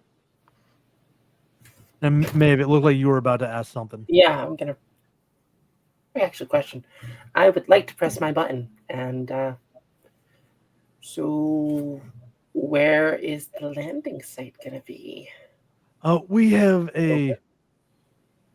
also part of the recon team's job is to select a site that we can get so many people encamped and that have the resources to sustain us within the first few weeks of being there.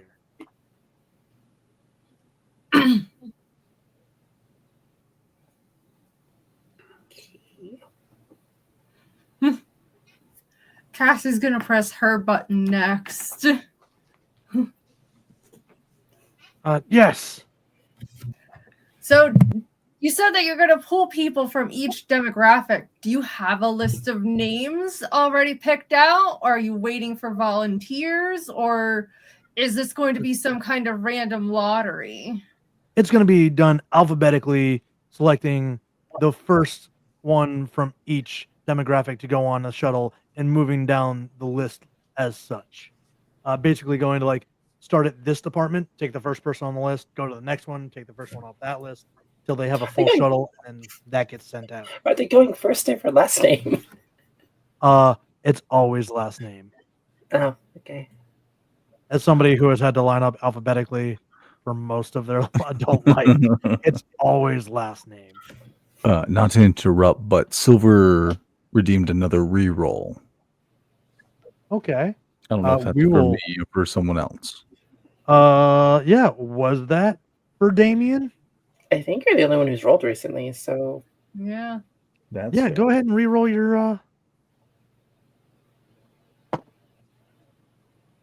I appreciate that. I rolled a 3 into a 5.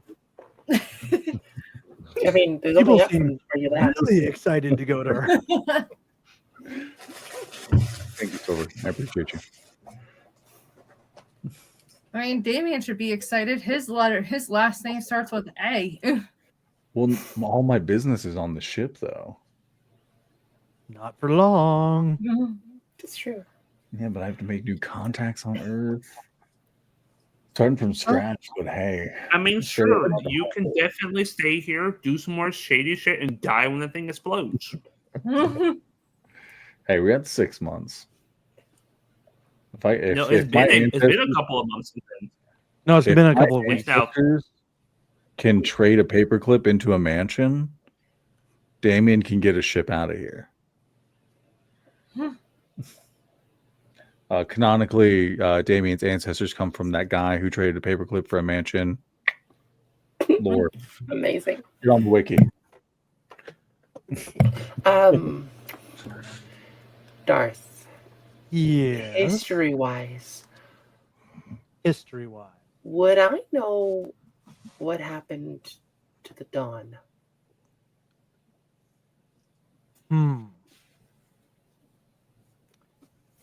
Let me reread that real quick so I can give you a better answer on that. Oop. Does he have a Scroll, backstory? slowly.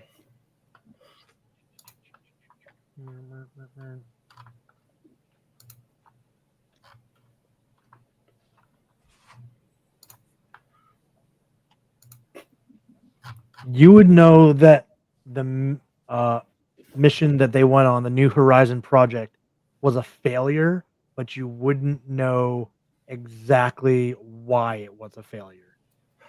Oh, I didn't mean that. I meant, would I know what they did with the ship? Oh, that it was basically written off as a loss? Well, yeah, but if we only have 20 shuttles, that is a potential 21st shuttle. It was left out there. It was labeled as non-recoverable. Right. Good to know. Like, when you guys, over the several hundred years that these things have been maintained, there used to be a lot more shuttles. But with kind of missions like the New Horizon project or general maintenance, and things happen, you have meteor showers, punctured holes caused issues, you have failed missions, general wear and tear breakdown where shuttles were taken apart because they couldn't be fixed, so they used the remaining usable parts to repair more functional shuttles. Okay. There used to be about 100 shuttles total when the first exodus from Earth to Pangea happened. But having 20 over 300 years is not bad. That's fair. Yeah. Okay, so from the sounds of it, we want to be on one of those first Listen, shuttles. I've seen the Army try to work a striker. Those things last a couple months before they break. Fair. That's fair.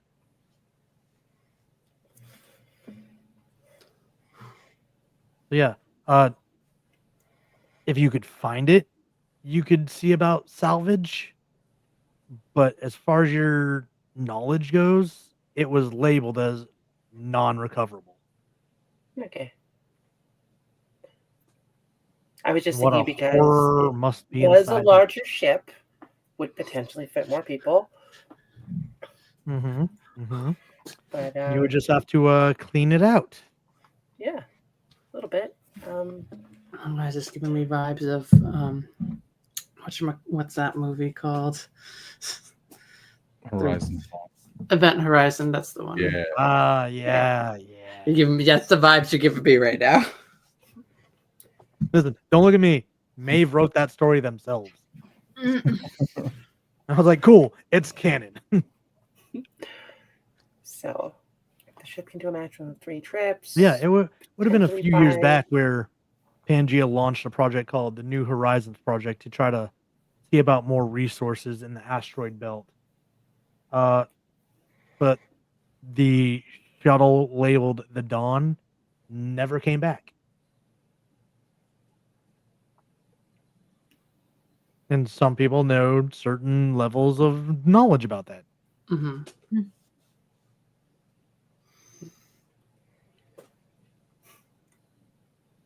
Right. So I'm a pilot. I imagine I'll probably be responsible for piloting one of these shuttles. But I don't get to pick who's on them, I suppose. Yeah. Zoe would actually kind of lean into V and be like, you're an ace pilot. There's a good chance I might have you be on the scout team. Maybe they allow you to pick who goes on it with you. I doubt they'll want to take you and your wife away from each other. That's a fair point. That's what I Both like of you to to do. You're smart. assume the government cares about marriages.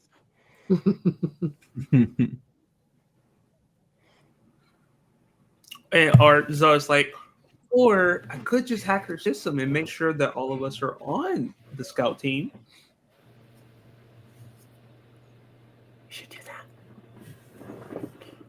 Okay, bet.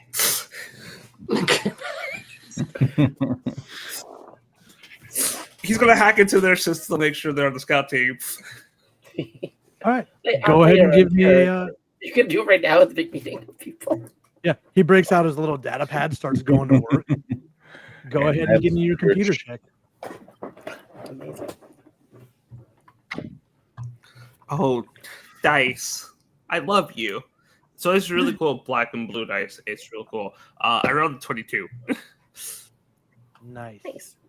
Speaking of dice, if you need a handmade polyhedral set, go check out Grum's Bag of Holding, where you can get handmade resin sets. They're good. I know. I make them. They're beautiful. Cool. But it's a blue gear dice. It has gears on it.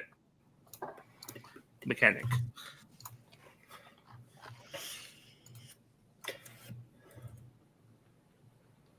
Yeah. So with your computer check, you're able to hack into that first initial team and rewrite them to whatever names that you want. What's already there is the question. Alphabetical order. Sorry, I had two voices. What were you asking, Maeve? Are they in alphabetical order? That depends on what Zoe puts in there. Okay, so big question is who is already on the list for at least the scout team? None of you. None of you. Okay. It looks like some security All right. forces and other pilots. And so are the pilots, are those also alphabetical order by last name? Yes. One of them is. One just seems like they just grabbed another pilot out of the blue and chucked them on there. Switching that name with V's. Okay. Zoe's never given his last name, so he's gonna make his last name like a name and put himself on the list. So, Yeah. just a bunch of A's. And he is then going to like look to Angel and then kind of whisper to V, "Do you guys have the same last name?" Is it hyphenated? Like, who took whose? It's hyphenated. It's hyphenated. Okay, bet.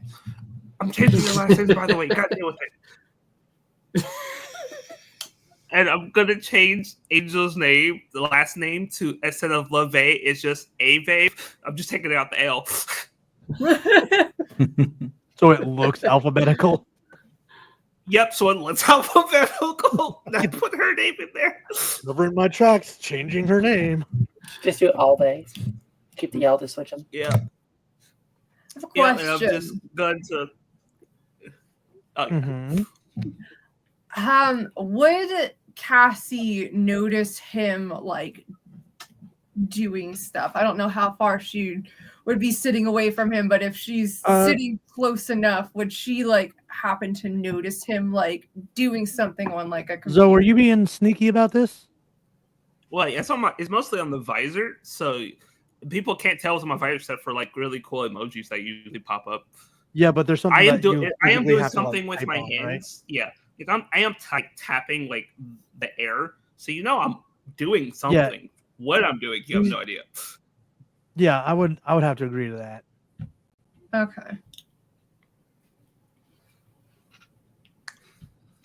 But if he knows you know he likes doing slightly illegal shit. Like if there was a stereotypical like I'm really into tech guy, Zoe fits the bill like 3 times over. Okay. Sorry, I was looking at my thing. Could I thought I had a history thing, but I guess not. Could I do I guess the social sciences to see how much I would know about Zoe given my job? Absolutely. Okay. I thought I had a history thing, but I think that might just be social sciences. That is brain work. That would be 15. So you know that Zoe would be a really gifted individual when it comes to technology, as well as a mechanic that works primarily on the ground stuff like rovers. Okay. Okay, she's just kind of gonna like watch him for a little bit, just mildly curious and suspicious, but she's not gonna do anything right away. Mm-hmm. I think Valentine is definitely like whispering towards him, like in his ear, essentially, like as close as she can. So that probably looks a little suspicious. Yeah. To be fair, I feel like they've done this a lot with each other because I kind of feel like they give off the best friend vibes. They just turned into work besties. Yeah, pretty much. Like I imagine Valentino leaving to go down to the hangar to work, and like Angel's like, "Have fun with your work, husband." Pretty much.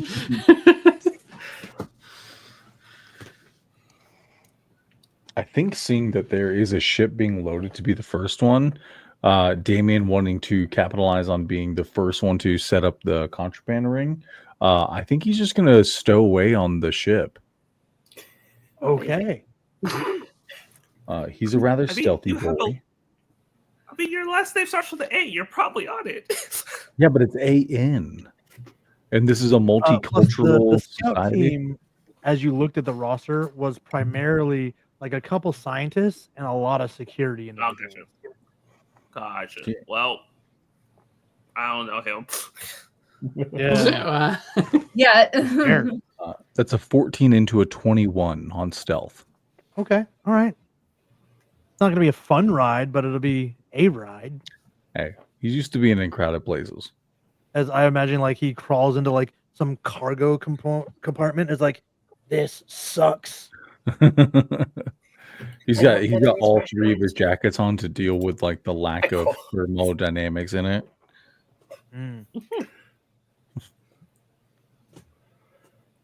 But the conference comes to an end. there's mixed reactions. Talks of, well, why don't they just fix the reactor? From people who really don't understand how these things work, to people like scared to go down to the planet because all they know is the history of that. It got nuked. Like World War III broke out and we entered a nuclear holocaust situation. Now, do we know how many nukes actually dropped on the planet? And where they might have been now? Well, if you can Kind imagine of, the major powers, right? Being like America, a lot of Europe, Russia, China, all launching at one another. China. Lots of like Yeah, Eastern Europe. Can we like land in like New Zealand somewhere? Like that is less likely Well, to get. see, I have a whole thing set up for it. Oh boy, do we get to roll for where we land? Yeah. You land in China, it's the greatest place. Don't worry. If you go to China to find a landing spot, it's huge. It's huge. It's a huge That'll be crater more like. Greatest place. We're gonna make a deal with the trees. We're gonna make Europe pay for it. It's gonna be splendid. And we'll make Mars pay for the fuel. Pluto. I don't watch cartoons anymore. All right, sorry. Fine. If I wasn't on a list already, I am now.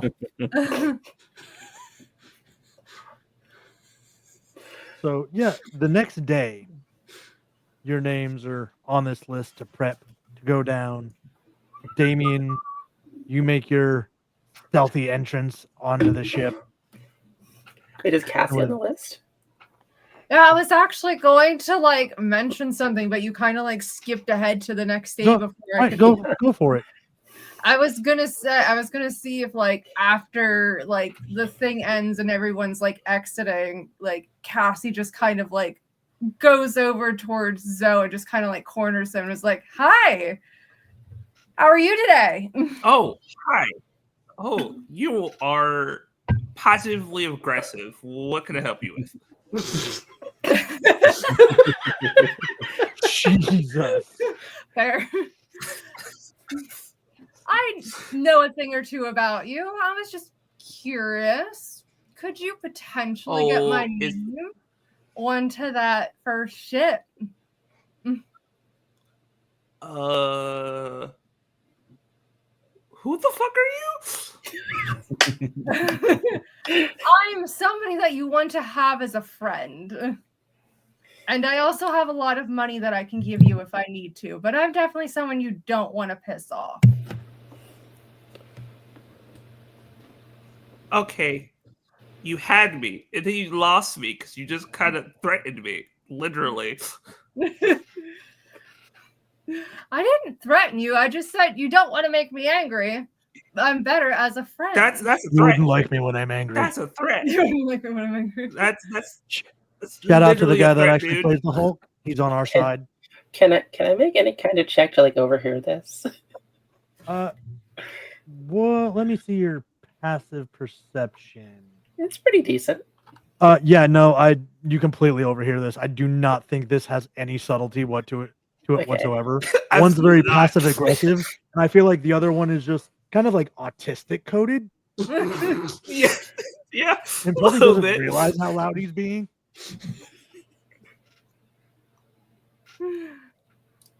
Okay, I'm just gonna like walk up to Cassie and like shake her hand very vigorously. Like, hey, I hear you talking to my friend here.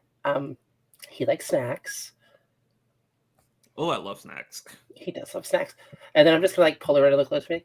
Don't threaten my friends. I don't have to threaten anybody. I just want my name on that ship. And if your friend likes snacks, I've got plenty of snacks. What kind of snacks?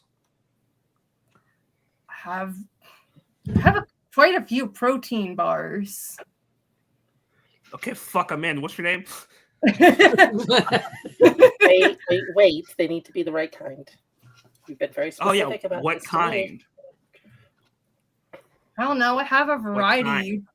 I have a variety of ones. Like I have some like chocolate ones, or I think there was one that was like a cookie thing or something. Okay, I meant, what's your name? It's Cassie. Last name? My last name is Cooper, but if you have to replace it with like an A or something, go ahead.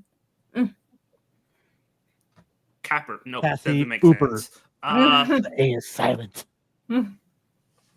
Okay, I need protein bars first.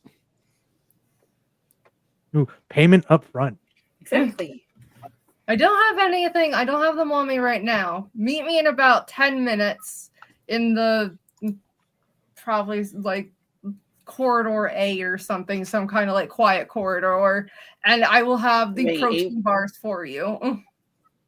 Is it Okay, A subsection sublevel 1 or 2 or 5? There's a hand wave to this level. You thought the Enterprise had a lot of levels. This thing puts that thing to shame. That's fair. Suck it, Just know that Trekkies. I'm bringing my muscle and my other muscle. Points above me and Angel. Zoe gets cornered. Just so you know, I'm bringing my muscle mommies with me. You can bring whoever you want as long as my name is on that list. You'll give me 5 of those bars. We got a deal. Meet me in 10 minutes in corridor whatever, and I will have 5 protein bars for you. Bet. He's gonna look to me. Did I do good? That'd do It's like good. awkward thumbs up. Probably just like meets like 10 minutes later, and she's just got like a like thing of just like reaches into her jacket, pulls out like a bunch, like a handful of like protein bars. Here, now put my name on the list, please. Okay. 1, 2, 3, 4. Where's number 5? And oh, she's like, oh wait, and she like reaches into her boot and like pulls out another one. Here, 5. 5. Okay, you'll be on the list. Your name's Cassie, right? Yes, thank you so much. I greatly appreciate it. No, I know you do. And he just starts walking away. Which Just because I have to. Thank you for your service. You're welcome. Disadvantage on the next roll. No. Just kidding. Watch me roll like 2 nat 20s. There's nothing. I hated it. Not because it's impolite. It's just like you don't know how to respond to like "you're welcome," but that feels really weird to say. It feels weird You're for me. damn Yeah. right. You're welcome. Yeah, I'm gonna change Cassie's name in the system to Cassie Aaliyah. Because it's a double A name. There you go. The next morning, the 4 of you show up aboard this ship. Damien's just like stowing away. Like throw a bag on top of some other bags that you see. Like grow. Nothing. I'm just a bag. just the quelch sounds of a vape going off underneath a bunch of Space vape. And this is when the lights go from a normal incandescent white to a flashing red. And sirens start to go off before you all make it on. And I need the 4 of you to make athletics checks. Oh gosh, okay. Oh, Thank goodness. God. -1 on those. Yes, It's all right. Damien, you're Okay, good. so- You're tucked away. Oh no. Okay. Oh, I'm gonna use a genius point to give Bebo allow Bebo to give help actions to people. Bebo, okay, who has other than me, who has really bad athletics? I've got a -1. I've got a +1 and I just rolled a 6, so Okay, I'm you going rolled to an give 11. adventures to V. Right to V. Oh, you already rolled? Oh, then I'll give it to Angel. Angel hasn't rolled yet. Okay. So Yeah, it's okay. 11 is probably not horrible. yeah. I rolled in the wrong channel. That's my bad. Let me just do that. Oh, that's fine. again. Okay. Okay, I got a 14 because I rolled a 15 minus Okay. 1. All right. It's got a 16. How many people got 15 or above? Just the Hey, one. Angel. So thank you for Zoe, thank you for the advantage of the help on that oh, one, so 'cause you, I needed Zoe, that. you got above a 15? Yeah, I did. I got a 15. I rolled a 16 minus 1. So the two of you managed to keep your footing. Cassie and Valentina are kind of, there's this massive like jostle to the entire station, and you're kind of tossed to the ground. And the alarm whistles start going off, the klaxons of that eh, eh, eh. And there's an announcement that goes off, emergency, please report to nearest shuttle, emergency, and keeps repeating and repeating and repeating. Well, Uh, that's Oh, we gotta not go. Zoe, That's gonna be real bad for a lot of people. Zoe, make me a mechanics check. Oh, that's not great. 11? It's fine. That's fine. 6 Everything's months fine. was very generous. This is just a drill. You've lost reactors already, and the station Oh. is losing power. Okay. So I was like, we gotta go. And he is gonna start moving towards the ship.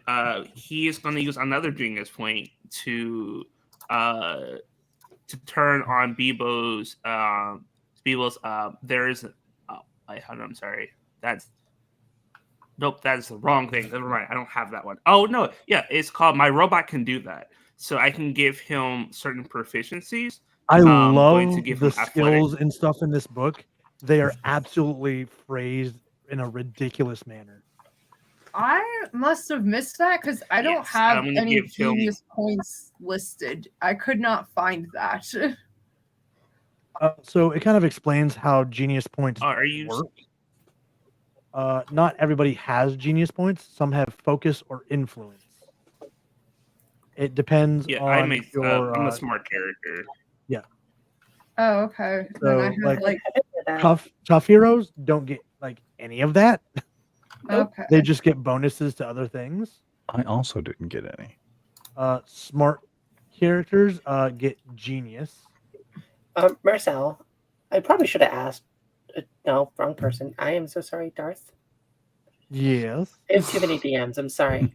I probably should Fine, I ask. know Could I'm I not have your used my favorite. endurance to keep on my feet?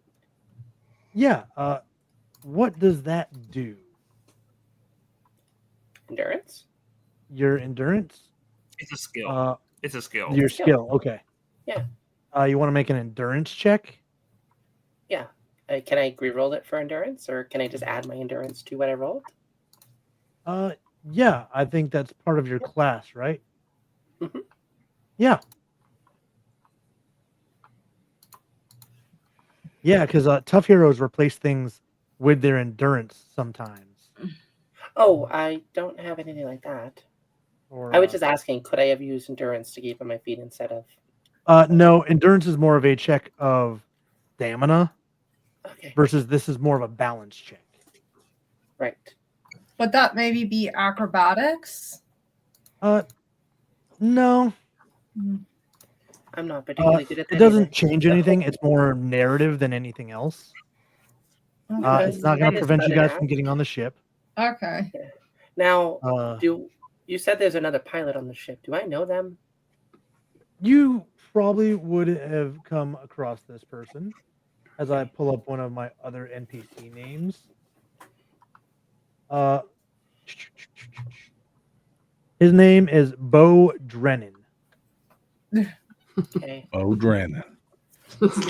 Oh yeah, no. Like if there was a country boy to be found on this station, you got him. We He got somehow found like that one wheat strand just sitting on his teeth. Always I got mean, the there- toothpick in the corner of his There are mouth. gardens. Of course. Like, I'm sure there's wheat on the station. Yeah, dude. Wheat stock. Got to Yeah. make bread somehow. But like, have I heard of him before? Is he any good? Yeah, he's a decent pilot. Not as good as you, but he's good. Right. So I guess we're leaving. So I'm gonna Pile start in. doing like I'm gonna like take the sleeve of my shirt and like wipe the blood from me hitting my head when I fell probably. Like the shirt and just like roll up my sleeves and start doing the system pre-checks to make sure everything looks good. So as the other three of you clamber on board, kind of strap into the 4-point harness in the seat. Eventually, 9 other people scramble in. Valentina raises the back end door. It seals with a pressurized hiss. And then, Valentina, you feel the station kind of shudder and start to spin out of its gravitational kind of stasis. You're going to make a pilot check at a disadvantage. Oh no. But since I gave my robot his thing, he's going to give you the help action, which will cancel it. So straight roll. Yeah, it's straight roll. Okay. Yeah, I can do that. 20.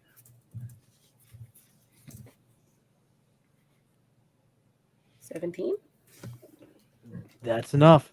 As you take the shuttle out of the hangar, almost because it's now starting to drift and spin, so it's moving as you're moving, and it just barely misses the ass end of your shuttle as you glide out the hangar door.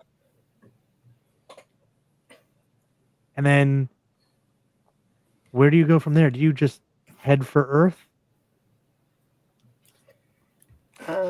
Well, I don't know where the station's going to land, and it's a pretty big thing for a pretty large target, but I don't want to be under it when it goes down. So I think I'd probably pull away and kind of just like make a circle around in a wide angle to see what's happening to the station. You see large portions of the station where there's lights and the spinning rings for the gravitational field. The spinning stops, lights go dark, and how it used to sit on this kind of pivoted axis starts to drift because the spinning was keeping it in kind of a stationary position, like the Earth has its poles, and our keep it in spinning orbit. keeps it like that. But if it were to ever stop spinning, those poles now just start to free float. Very much the same thing. Do I see any other shuttles getting off the station? There are a bunch of shuttles leaving. Okay. I mean, I know there's like 20 of them. How many do I see? You see about 18. You see a couple. You see one that tries to get out and is caught by the momentum of the station and is slammed back into the hangar. And then you never see the other one exit. Okay. I rolled a D20 to see how many survive. Oh no, and you got an 18? That's pretty good. No, I didn't. I see. So 18 just 18's where you're starting now. Okay. Does it look like anyone has a sort of general direction? Are they kind of landing wherever? The other shuttles are headed towards the planet. I guess, I mean, are they more clumped up together? Are they sort of just going to other different continents? Or It is hard to tell from where you're at. They are just booking it. Right. I'm going to start heading towards the planet then. All right. Let me pull up my handy dandy map that I've had in my secret storyteller channel for a long time. Yeah, that's 1, 2. Just so we're clear, guys, when we landed in Antarctica, it's not my fault. I need you to roll me a D12. Okie dokie. we're gonna land in Australia and we're just gonna have to immediately face off against a bunch of like mutated spiders. Exactly. Just 12. If you landed in Australia today, you'd have to fight off mutated spiders. The Holocaust had nothing to do with it. What was I gonna say? Accurate. What I did get it? What a did, two. What'd you I get? don't know if that's good or bad. I get a 2. Okay, Oh, we got 1, Portland. 2. Okay, that gives me the region where you land. As a lot of it's unfamiliar to a lot of you because you've never been here. You've seen maps and stuff, but it's so much different to actually see the planet.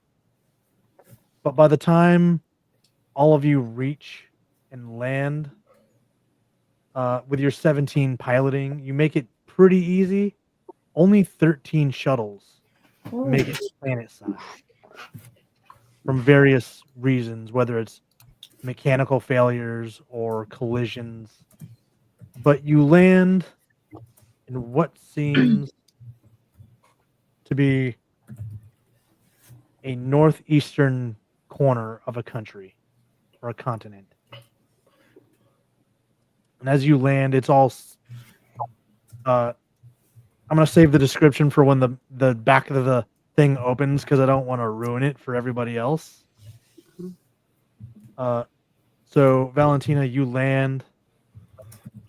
You can unbuckle and everything from there.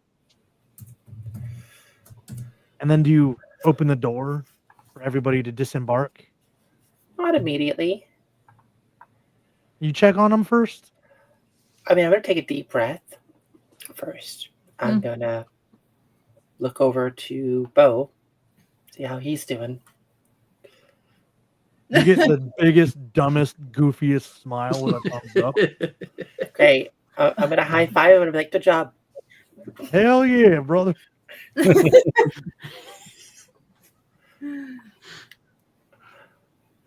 Right. So we should probably make sure not everyone's dead, just in case someone didn't buckle themselves in. They did. Yeah, no, we They're should in. check on them. We did good though. I think they're all right. This little robot thing here too. He's all right. I like him. You're a cool little clunker. You know that? It gives a thumbs up, starts beeping at him. His name is Bibu. He does thumbs up. That's so cool. I like this. Well, that thing. was actually my idea. He didn't originally have thumbs, and I'm like, see, we gotta give him thumbs, so he can thumbs up. That's amazing. I love that.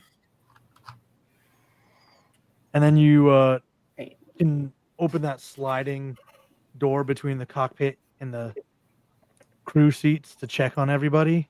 Is everyone alive back here? And how did you guys take to? Because flying through the atmosphere is rough. It's shaky. And not a lot of you have probably been on a shuttle before.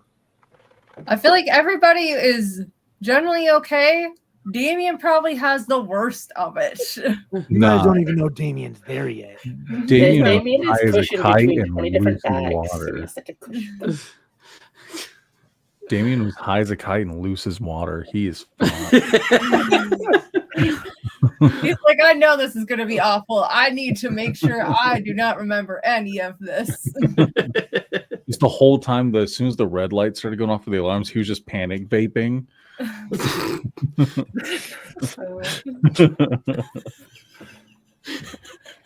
Yeah. Zoe is just like, he's just like, I hate these things. I hate these things. I hate these things. Can it end? Please let it end. Cassie's probably like sore and mildly nauseous because I don't imagine she's really been on a shuttle before. Darth, how many people have thrown up? You gonna roll a die? Oh, a metal D12. Look at that.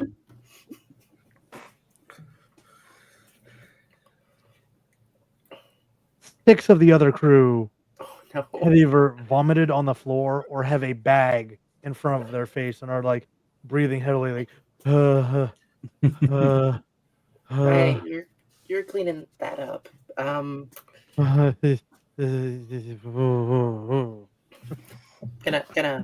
open up the door make my way with Angel, grab her hands, and say, "You all right?"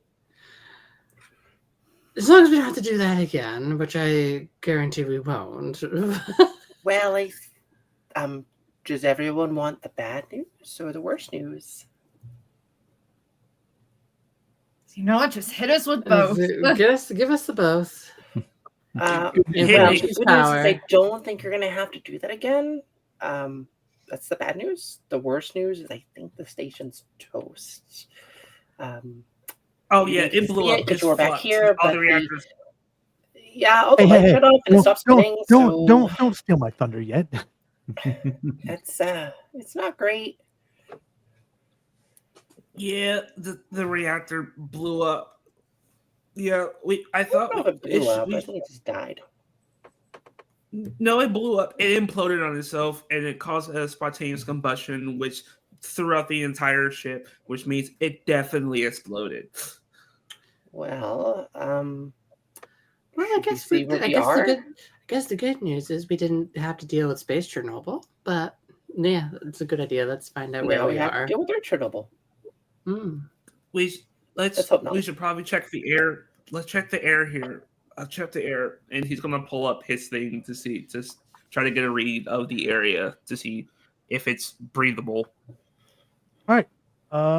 Let's make that a. I will take computer or mechanics. I'll do mechanics. I have expertise in that. Well, I'm not gonna know. I rolled that for one. So you're going. You pull out the machine to start taking samples, and you yank it too hard, and it's supposed to be connected to the wall, and you rip the connection from the data pad to the wire. Oh, that's not good. He just looks at it like, I'm so weak. How did I do that? Right. And somehow that wire was holding a compartment close too, as Damien spills out onto the floor. Ow. Damon just kind of Hey, like it's raises his hands up, eyes bloodshot, and just kind of. Damien? Look, this is it's my granola guy. It's my granola guy. He gives me all the granola bars I need. Well, it seems like the beans have been spilled. Yes, I'm It's on me. the ship I as have well. the bill. Look, you're fine. The ship blew up. So, well, whatever the Not this giant ship. ship is blew up. Yeah, it blew up. Oh yeah, I kind of heard everything that was going on, and I was gonna wait till you all got off the ship, but it seems like you've got a bit of soylent fingers. It was just a funny opportunity that I couldn't waste. Well, I have to fix this now. I'm gonna try and fix it. Well, I've been a piece of cargo for about 20 hours now, give or take. Why don't we just you pop sleep open here? that old? That's not important. We can't Well- pop open the door yet, Mr. Anderson. We don't know if the air is even safe to breathe. They wouldn't have sent us down here if it wasn't safe to breathe. I mean, they kind of sent us down here because the ship exploded, but To be fair, they were sending us before the ship exploded. And to be fair, no one saw the ship explode. That's true. Thank you, God. Thank you, Big G. so And of the can people, can Damien look for just like a hatch for the door? Yeah, imagine like there's a ramp that has a hermetic seal that you hit the button and it just and lowers down. No risk, no reward. right, And we're Damien doing just presses the button. Motherfucker, I'm You not hear that? done yet. And the ramp just click. And there's a rush of air that comes in. And everyone's fine. Okay. Well, we lived. That's good at least. You see, the problem is the ramp was too fast. They like a slow ramp.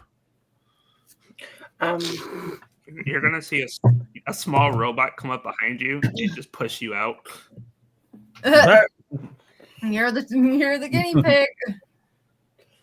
And I imagine everybody kind of follows out once the Yeah. ramp is open. Slowly. Before I go out, I actually want to check something. Okay. How much fuel does the ship have left?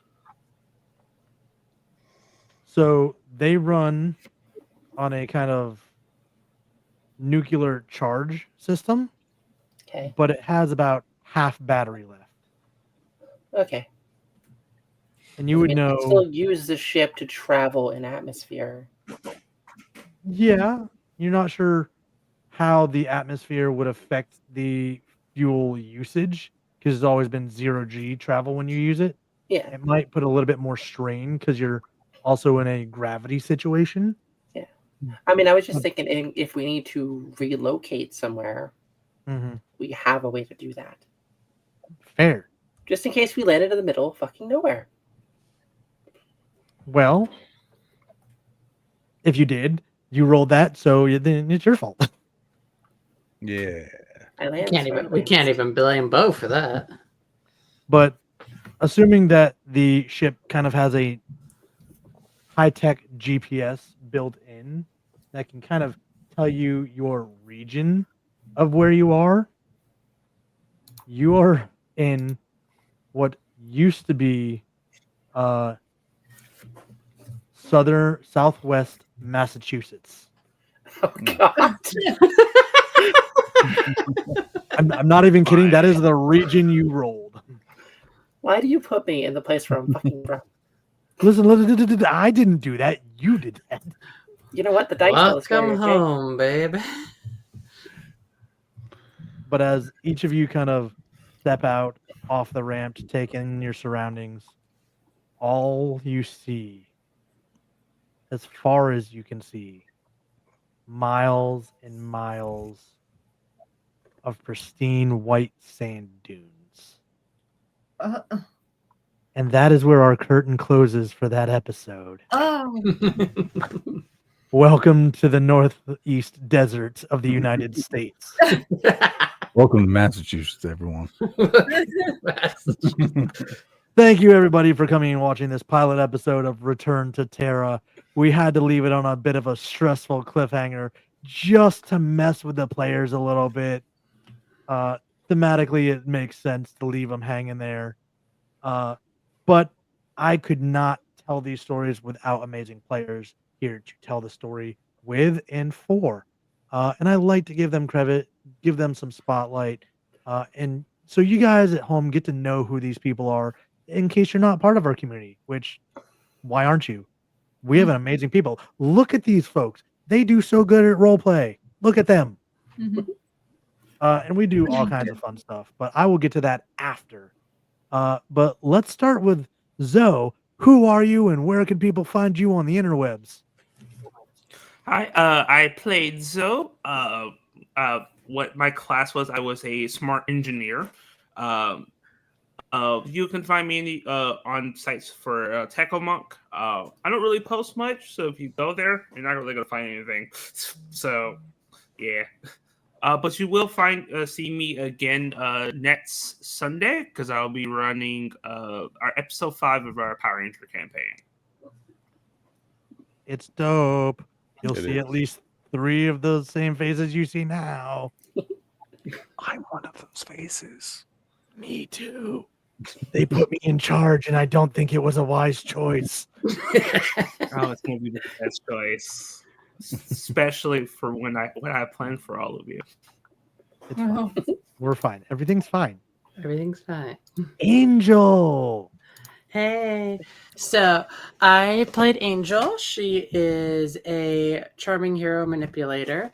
My name is Evie Next. You can find me on Blue Sky, and then you can find my other sites from there. I am a spicy content creator, and all around artist enjoying to get to be part of this community and see what other nonsense stories we can come up with. There's a lot. We have a storyteller section where only potential storyteller, GM, DMs, whatever you want to call them, can see it. Where we all share ideas and plot stuff. Oh, so much fun. And moving on, we have the talented pilot Valentina. Hey, I'm Maeve. You can find me. Well, actually, I play Valentina. She is a tough bodyguard because there is no pilot class or background. So I made do. You can find me here, playing this wonderful game with these wonderful people, and I'm having a lot of fun. You can also find me on Slices and Dices. I am part of their Ravenloft campaign. I've also done art for them. That's not I've the good one you're in, though. Oh, true. I mean, I'm also in Star Wars with you. Also in Mass Effect. I'm in a lot of shit. But I do art. I've done all the art for now 2 Alien campaigns. I've also done all the Ravenloft art. I love to draw. I drew my character, which I actually posted in the Terra channel for this game. And I really should actually digitally do her, but anyway, that's all I have. And then we come to the man with the velvet voice, Damian Anderson. Hello, everyone. I am Depressomancy. I play Damian Anderson, the agile hero scoundrel of the group. I am a voice actor, and you can find me at Depressomancy on most of my social medias, where I post fitness things, voice acting things, and various tabletop memes. You can also find me on many of the Dark Domain games and Shattered Tabletop games. Feel free to message me on any time. I need inspiration for content to make. So if you have a script or something you'd like for me to read, feel free to message me. I may very well abuse that to make some villain monologues for campaigns. Please do. And then last, but certainly not least, Cassie. I played Cassie today, the charming manipulator private investigator. You can now officially finally find me here on Dark Domain, and you can mostly find me other on the partner channel Shattered Tabletop Gaming. I will actually be playing a game with them tomorrow. We'll be playing our Wild Sea campaign with the Gourmet Hunter, where I play a orchid praying mantis. And then I'm also frequently showing up on Mastrianoid or for their Trials of Silver campaign. And then I'm also just recently started showing up on Lorfell as well for their Burr Hollow campaign. So I'm just kind of making my way through everybody here. And I finally got to play my first game with Dark Domain. I've been waiting for something to pop up that I could play, and this finally came up, and I'm so excited to be here playing this because this is so much fun. Just saying, we have a great Westmarch game that everybody's welcome to. It's true. Make your supernatural character today. Yeah. We stick very close to the content where it borders comedy and horror, because that's what the show was. Oh yeah, Lots of sexual tension between characters. Ooh. Including ones that may or may not be related. Some angels. But yeah, you can mostly just find me on all the different role play partner channels here. Yeah, and I'm Ryan. I am the Dark Overlord. I am the man that had the crazy idea You muted yourself. to make this Discord channel and Twitch stuff, and we have a lovely community. It is growing little by little every day, and I love seeing new faces, getting to meet new people, play at these tables. We have some things coming up, but we're proud to be partnered with Maestria Nord and Shattered Tabletop Gaming, as well as Magical Miss, which I don't think we plug enough. But we all kind of have our vibe. Maestria Nord is very D&D themed and heavy. Shatter Tabletop is very eclectic and chaotic, and there's a little bit of everything kind of whimsy over there. Here on the Dark Domain, we tend to go more into the cinematic horror. We don't go super into the gore, but like the tense, like thrillers type stuff. We've done some monster episodes. We've done stuff based on creepy pastas. We have our monthly supernatural game that is run Westmarch style, meaning every episode we have a brand new cast to bring you. Some returning characters, some it's their first episode. Everybody is welcome to play in that one. We just get 4 players every month together at a first come first serve basis, and it's a fantastic time. I think it's been one of my more fun games to run so far. It's just I have a love for that franchise, and I'm glad I stumbled across the content for it. So that'll be Saturday, July 5th, right after Independence Day. And remember, folks, Independence Day means no kings in America. No kings. I know Shatter Tabletop has not only the game that Supergirl down there plugged, but they also have Cyberpunk coming up. I believe on Monday the 30th. Yeah, the only king we recognize is Elvis. Hell yeah. That's a great point. Also, Obajima on the 20th. Yep. And then they are also working on a new Glitter Hearts campaign that's based off of Sailor Moon and Saint Seiya. So we're still working on that, but you should definitely come join because you want to play a magical girl or boy, because we accept both, or a magical they. And then on the 6th of July, we have Echo coming back to run his Power Rangers game, which is a ton of fun. It's very much sticks to that campy awesomeness nostalgia from the 90s. It is amazing. And then it is. Also on the 20th, we might be doing a little, because 20th we won't be having a normal Power Rangers episode. We might have an evil Power Rangers one shot.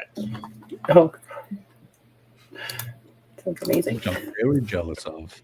I wish I could be there. yeah. Don't worry, I'll probably. And normally I would plug Veils of Blood over on My Street Nord, but we're taking a hiatus from that. Life be lifing for some of the people over there that run stuff. But in place of that, I'm going to be stepping up and running a Digimon mini series while that's going on. I found the tabletop for it, and Digimon is one of my first animes that I really fell in love with. And it's a little bit outside of my usual theme of the horror. It's just going to be fun and goofy and stick to the content.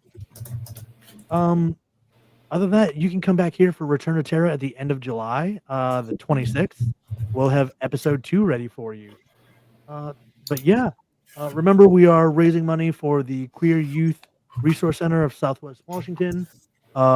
We have our 100 follower giveaway where you can win some stuff from Silver Studios. We can put their link in the chat so you guys can go check out what they have to offer.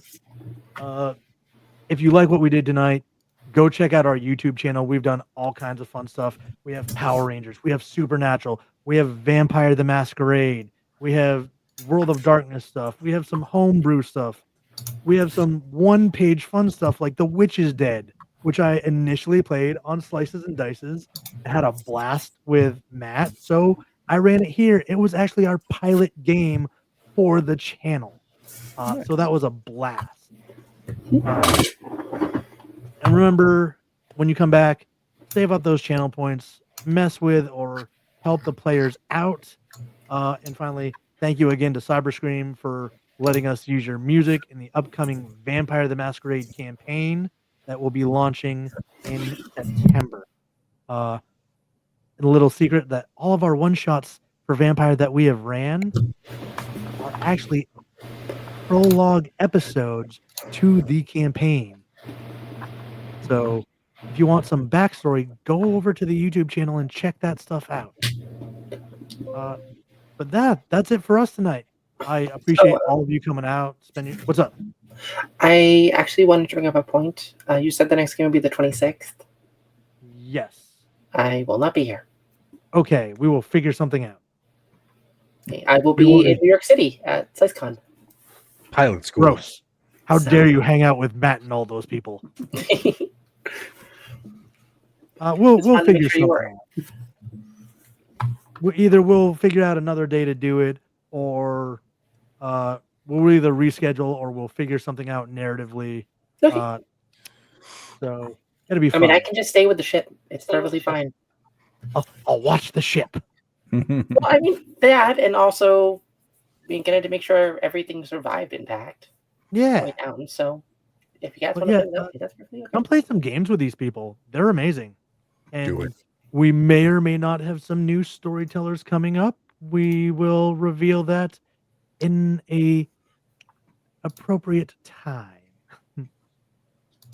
as Jason Carl likes to say. But for now, we play a lot of dark horror games here, but that doesn't mean that you guys have to live in actual horror. We have a safe and welcoming community. You are allowed to take up space. You are allowed to exist. You are allowed to feel, and you should be who you deserve to be. Take care of one another, but more importantly, take care of yourself. And we will see you next time. Bye. Next time.